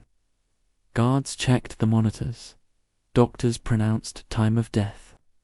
The Teflon Don was gone. His funeral wasn't public. Limited mourners, private, discreet. The family released a statement. Rest in peace. And that was it. No banner headlines, no public display. The boss's final request for a private ceremony was granted, but the legend didn't die with him. His story endured. Books continued to sell. Podcasts replayed trial moments. Young filmmakers staged reenactments. There was no escape from Gotti Von in death. In the crime world, his passing marked closure. No more Teflon, no more lead. The Gotti era had begun in gunfire, been defined by audacity, and ended behind walls. What remained was a cautionary figure, proof that even legend is temporal. Power ends, fame fades, walls close in, and for America, the Gotti story was complete. A rise, a reign, a fall, and final days spent not in courts or clubs, but under fluorescent lights, breathing through tubes, waiting for a verdict they couldn't appeal. The end of the Don was the end of an era, and the ghosts of Marion Penitentiary would carry his story forward, not in fear, but in memory. Chapter 21, Operation Old Bridge, Fed's Target. The Remnants. Operation Old Bridge began in the winter of 2008 as a coordinated strike unfolding on both sides of the Atlantic. Italian and American law enforcement, long entwined in a transatlantic struggle against organized crime, synchronized their efforts with precision. On February 7th, dawn raids swept through New York and Palermo. 62 men were arrested, including reputed members of the Gambino family, the Sicilian Mafia, and allied networks. At the center of the operation was Joe Valoro, a truck company owner on Staten Island who had secretly recorded conversations with mob figures. His basement became the FBI's nerve center, a tangle of wires and microphones, capturing voices of men who once believed themselves untouchable. Those tapes revealed a mafia that refused to die, a network reaching across oceans to revive old alliances. Inside the Gambino family's hierarchy, Nick Carrazzo, Jackie D'Amico, and Frank Calalong, hailed as the ambassador, were key targets. Their influence had quietly resurfaced since Gotti's convictions. Prosecutors described Colli as the bridge between New York and Palermo, in Sirijo clan, a link tasked with reawakening ancient trade routes. It was that resurgence, silent yet potent, that federal agents finally struck at. On the morning of the arrests, unmarked vans, and armored cars rolled through quiet neighborhoods. Dawn broke as doors were forced open. Suited men, caught half asleep in their pajamas, blinked at handcuffs. There was no grand spectacle, just quiet authority. The strike's power lay not in numbers, but in the clarity of its message. The Gambino family's survival was over. If law enforcement still moved as one, indictments charged men with murder, racketeering, drug trafficking, union extortion, concrete scams, and pension fund fraud, white-collar machines fueling street-level crime. The charges spanned decades, showing how deeply the Gambinos had embedded themselves into everyday lives and legitimate commerce. Among those charged was D'Amico, a long-time acting boss who strove to lead after Gotti's downfall. Corazzo fled when officers came, tipped off by loyalists, but he surrendered months later. The chain of loyalty between New York and Palermo lay exposed, collapsing under recorded evidence and coordinated international justice. Frank Colli, once regarded as a respectable diplomat within the family, was arrested in the raids. Facing racketeering, extortion, and conspiracy charges, he later admitted guilt. His plea revealed how deeply the family's wealth flowed through shell companies, trucking lines, union cards, feeding old money streams. Prosecutors called him the ambassador to Sicily, a title that sealed his fate. Across the Mediterranean, Italian authorities struck in Palermo, arresting Mafia figures hoping to resurrect the Inzerillo exiles. Gambino networks tied to Mexico and Canada were placed under renewed surveillance. This simultaneous crackdown was more than tactical, it was symbolic. It showed unity in law enforcement, extinguishing families that thrived on division. For the Gambinos, this operation was a death knell. 60 defendants, armed with testimonies and surveillance, faced charges. Most accepted plea bargains to avoid decades in prison. Major figures pleaded guilty. Their sentences, while varied, carried the weight of public condemnation. But the true triumph lay outside prison walls. Operation Old Bridge shattered the illusion of resurgence. It severed the family's access to Sicilian supply chains, dismantled labor rackets, and delivered a stark message. Law enforcement would bleed the Mafia while it slept. Law enforcement celebrated. FBI deputies later described it as proof that organized crime remained alive and nothing glamorous. Italian prosecutors echoed the praise, calling transatlantic cooperation key to success. In the aftermath, the Gambino empire no longer stood as one. Its skeleton persisted: few captains, local crews, whispers of old money, but it was fractured. The old guard either arrested or silenced. New players emerged quietly, under constant watch. Operation Old Bridge didn't end the Gambino family's existence, but it crippled its resurgence. It showed that modern law enforcement, with informants and international collaboration, had the power to bleed a family dry. In the silent streets of Kensington and Staten Island, a new reality settled in. The Gambino family still existed, but as a husk. Its legacy was tarnished, its backbone broken, its future uncertain. Operation Old Bridge became a blueprint for targeting Mafia remnants across America. And for the Gambinos, it was the final blow in their transformation from empire to footnote. Chapter 22, New Faces. Old Crimes, the Post-Gotti years. The streets of New York in the early 2000s whispered of a different Gambino family, one rebuilt in shadows. Fragmented but still surviving, the death of the Dapper Don had left a void that power-hungry eyes tried to fill. No more grand bosses, no more public coronations, just a simmering attempt to resurrect what once was from street corners, union halls, and underground clubs. In Queens and Staten Island, whispered names circulated: Domenico Cefalo, Jackie D'Amico, Anthony Skinny Tony, Ari Lotterman, who claimed ties to the old guard, yet operated discreetly. They met in charred restaurants, union offices, and back rooms of social clubs. Their gatherings lacked fanfare, but the intent was clear: rebuild the network, keep control of waste hauling, construction, trucking, and loan sharking, rebuild loyalties within skeleton crews that remembered the old days. Cefalù, the quiet diplomat from Queens, emerged as a central figure. He seldom spoke above a whisper and never in public, yet his presence carried weight. He navigated between factions, trying to hold rivals in check.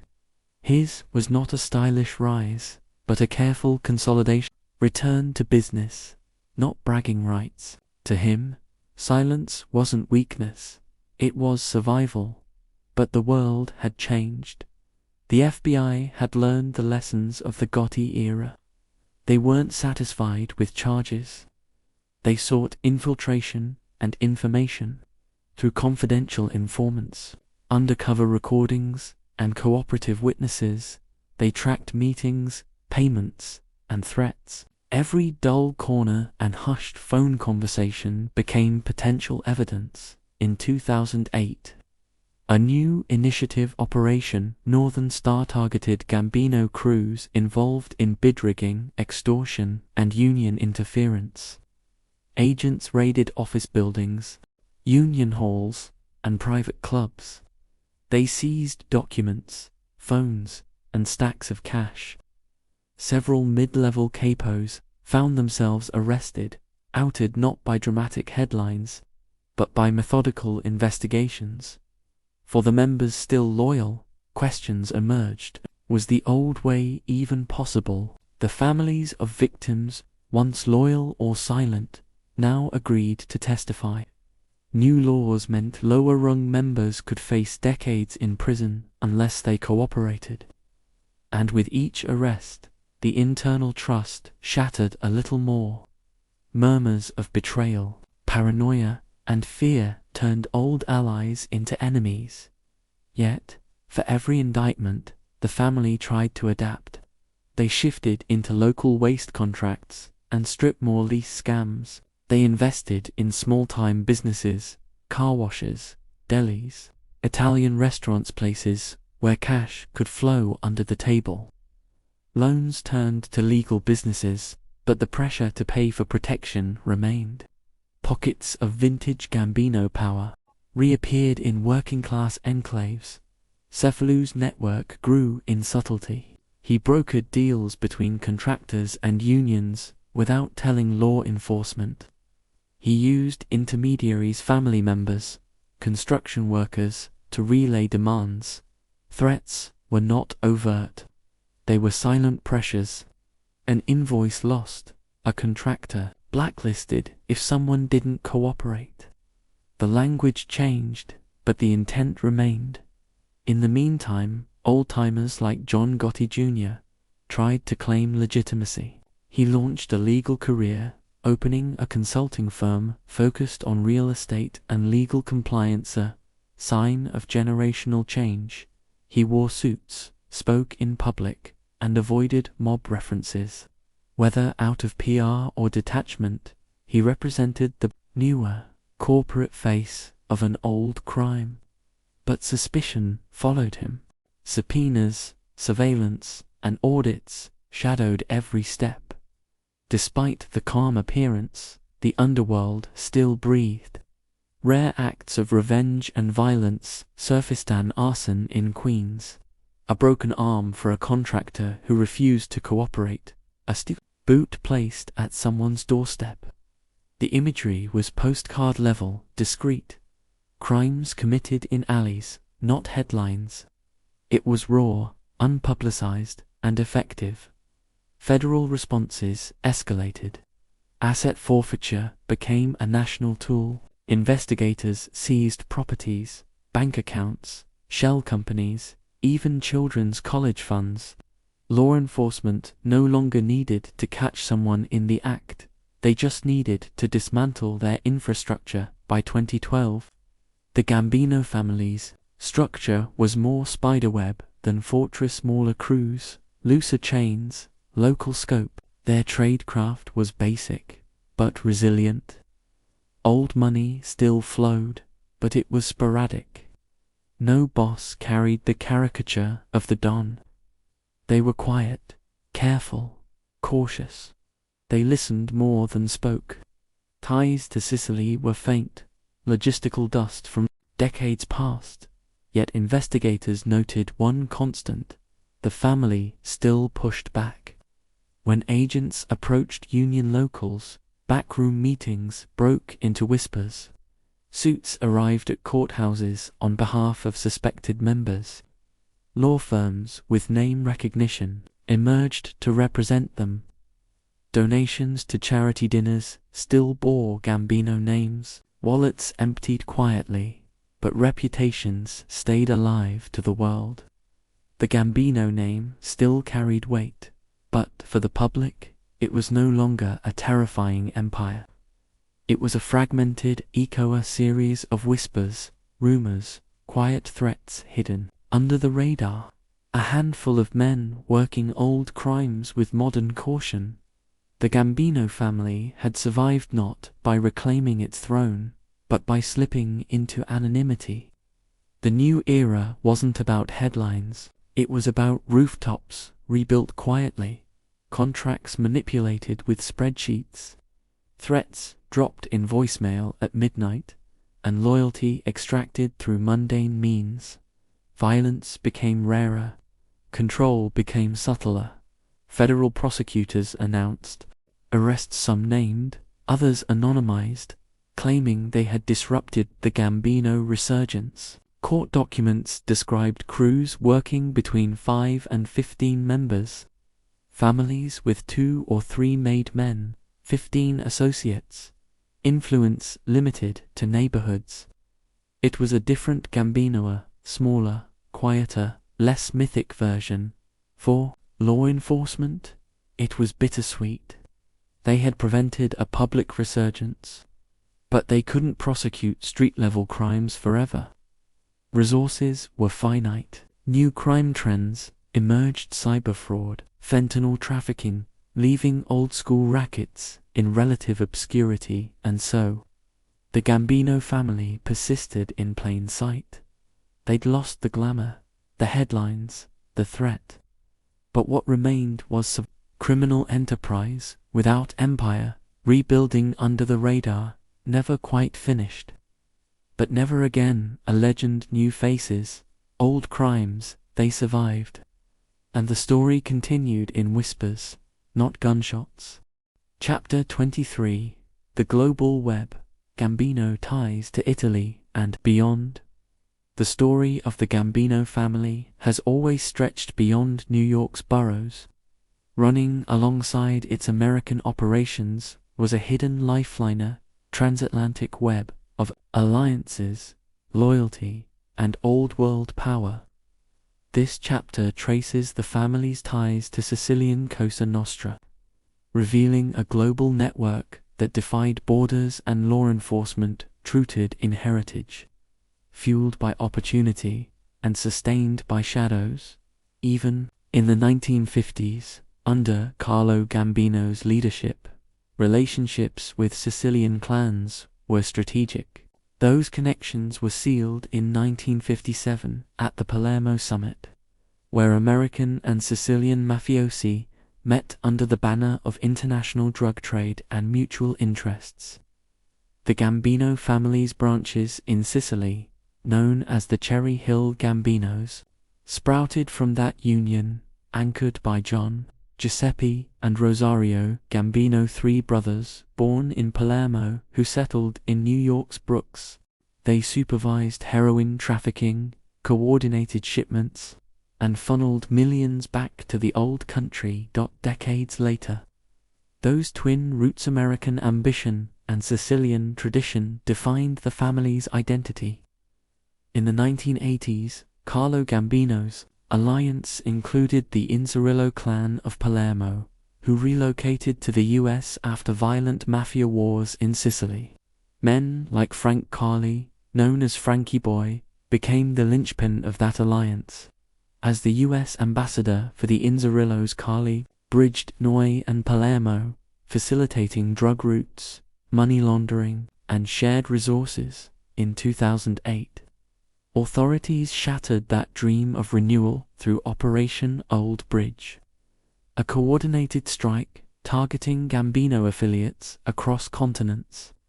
Simultaneous raids in New York and Palermo seized 60 American and 30 Italian suspects. It was the most significant transatlantic mafia hit since the Pizza Connection. Among those arrested was Frank Carli, who admitted guilt as the family's ambassador, linking mob activity directly across oceans. That operation wasn't just a takedown, it was a message. It revealed a network operating through truck companies, shell corporations, extortion schemes, and union infiltration. Evidence came not only from arrests, but from secretly recorded basement conversations, Italo-American dialogue captured in voices, whispering of illicit plans. Those raids didn't end the international network, but they fractured it. The Inzerillo exiles, the plan to rebuild Sicilian operations, the cross-border heroin pipeline's edge was disrupted, degraded, scattered. The Gambino family, once global in ambition, was forced inward, rewriting strategies to avoid transatlantic exposure. In the years since, law enforcement continued to uncover echoes of those alliances. In 2019, Italian police and the FBI arrested members of a Palermo clan tied to US Gambino figures like Thomas Gambino and Frank Carli. Investigators described the operation as tracing mafia roots from Sicily to the US. The old mafia returned. Despite arrests and indictments, the Gambino-Sicilian bond endures not as empire, but as possibility. Meeting at Palermo's Grand Hotel Et des Palms in 1957, rebuilt through exile and return, sustained by marriage, cargo, shared language, and blood. Even when public figures like Colli were gunned down, his death in 2019, a public spectacle, the web remained, albeit tattered. Criminal historians note the shift from two-way trafficking to strategic alliances, from large-scale drug supply to smaller shipments, from visible port trafficking to courier networks hidden in containers. But the Gambino's global imprint lives on in patterns more than people. Today's Gambino network is regional, not global. Smaller crews working entrepreneurial crimes, not transatlantic conspiracies. Sicilian ties exist, but discreetly. American to Italy loans and favors move in silence. Technology and faster communication have replaced boat shipments and bribes. But the age-old mafia methods remain reliant on trust, kinship, cultural ties, and shared history.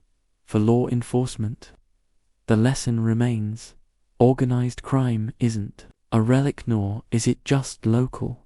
It is a web. To unravel it, you need global awareness. Indictments in New York can ripple into Palermo. Wiretaps in Brooklyn can indict men in Torino. The Gambino family's global blueprint had been traced, dissected, and largely dismantled. But the lines didn't disappear. They reconfigured, and so the Gambino story stretches beyond America. It lives in Palermo's streets, in Sicilian passports, in hushed meetings. The global web remains dimmer, frayed, but still there, connecting old world ambition with new world greed. The Gambino empire may have lost its grandeur, but the threads of tradition, blood, and alliance are hard to cut. They persist, faintly, across oceans, in the dark. Chapter 24: The last stronghold. Are the Gambinos still alive today?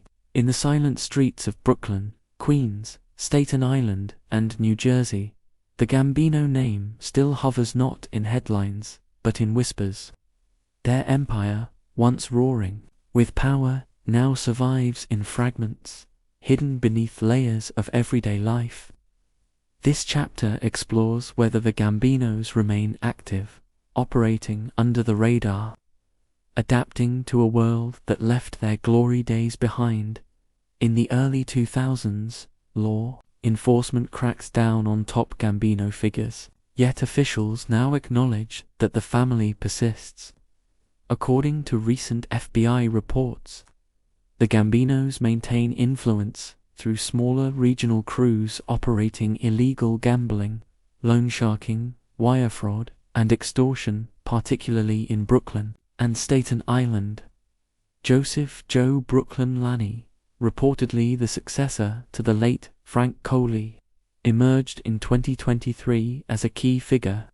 His arrest on assault and racketeering charges in New Jersey underscores the family's reach and resilience. Lanny's case reveals a gamble to maintain power without attracting the Fed's cameras. Gambino capos now walk a tightrope visible in their communities, but invisible to the world.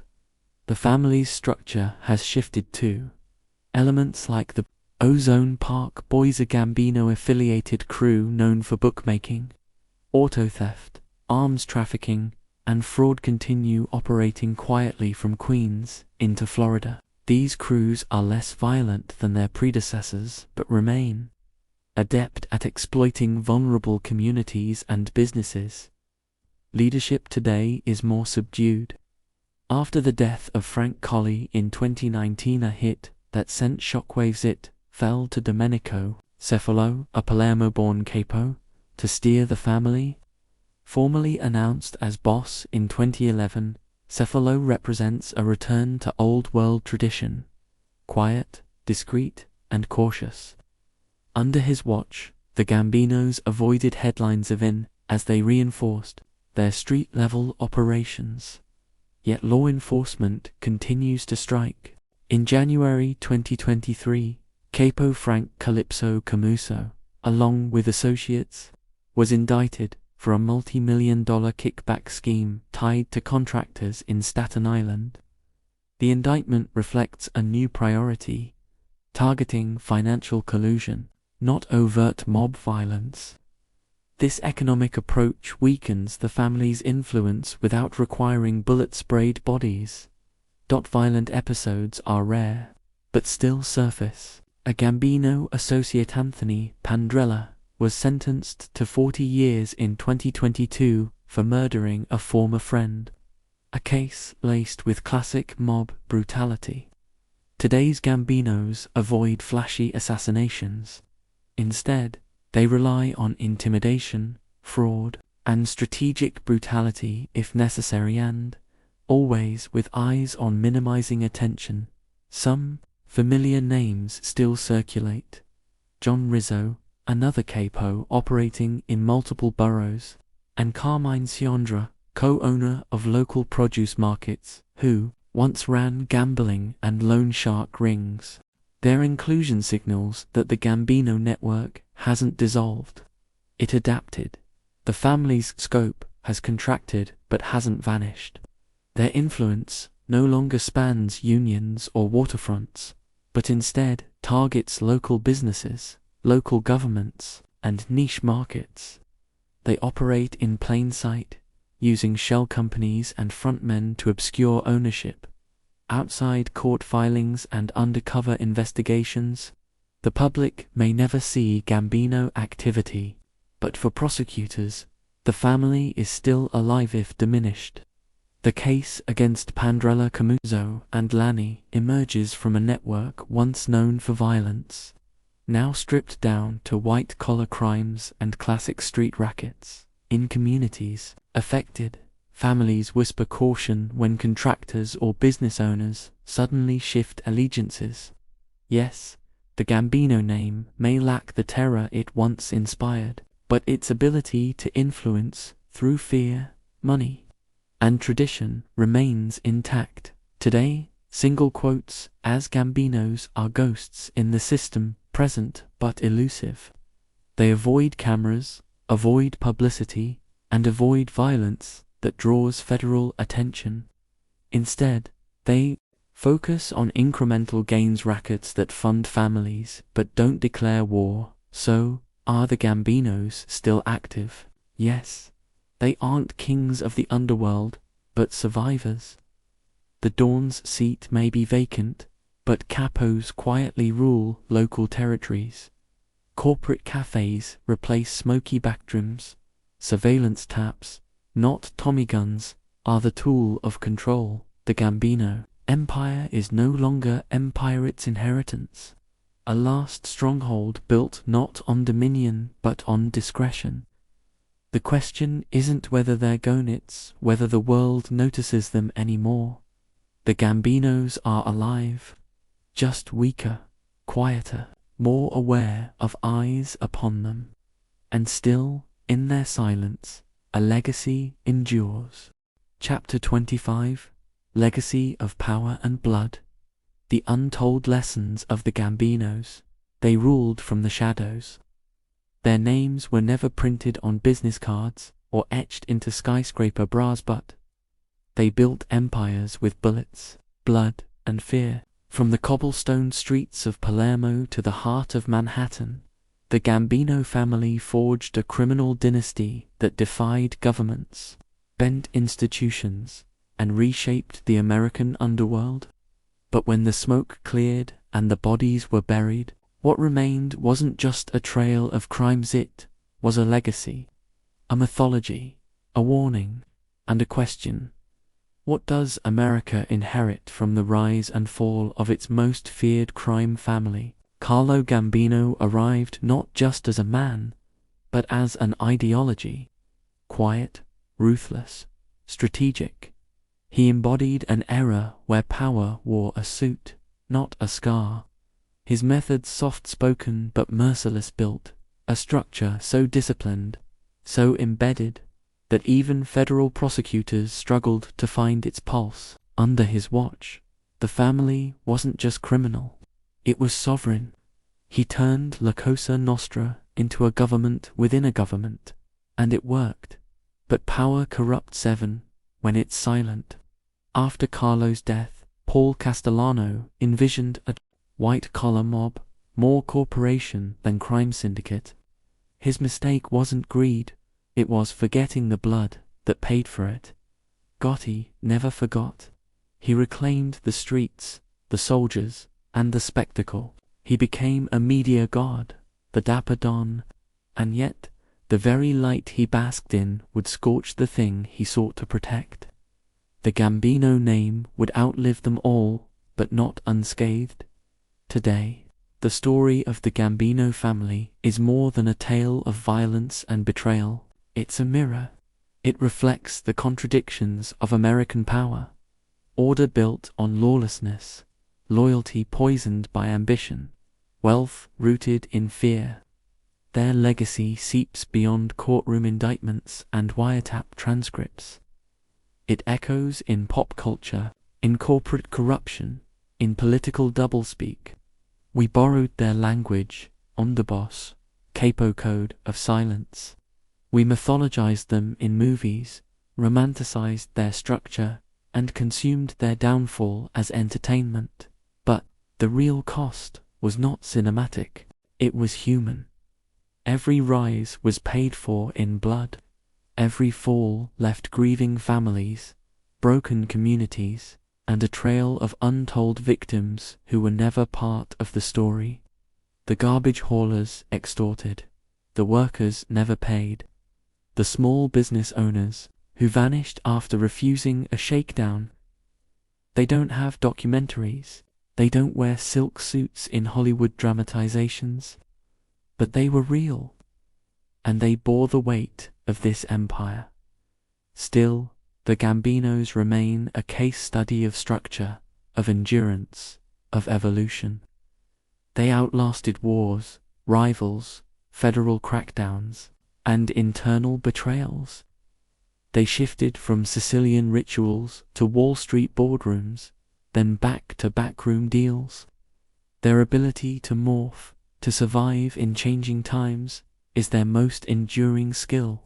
While law enforcement cracked codes and arrested bosses, the next generation quietly learned from every mistake in the end. What the Gambino saga teaches us isn't just about crime, it's about human nature. About how loyalty can become a weapon, how charisma can hide corruption, and how the silence of Omertà can kill more effectively than a gun. They are a closed chapter, yes, but also a living footnote, because even as their power fades, the systems they built, hidden influence, silent coercion, the unspoken threats, still operate, sometimes in new forms, under new names, in new industries. The Mafia may no longer rule the streets, but echoes of their playbook are still at work in politics, in boardrooms, in backchannels. As the documentary closes, we return not to the streets of Little Italy or the courtrooms of Manhattan, but to an idea that power, unchecked, always finds a way to survive. The Gambino family, for all its blood and brutality, became more than a criminal organization. It became a metaphor for ambition without ethics, for loyalty without conscience, for legacy built not on principle, but on silence. So the final lesson isn't about who killed who, it's about what we allowed, what we glamorized, what we ignored, and what we might become if we forget how close power and crime once lived in the same rooms, shaking the same hands. The Gambino name still lingers, in whispers, in files, in memories. The family may fade, but the shadow they cast remains long, dark, and painfully human. And as history often reminds us, shadows have a way of returning.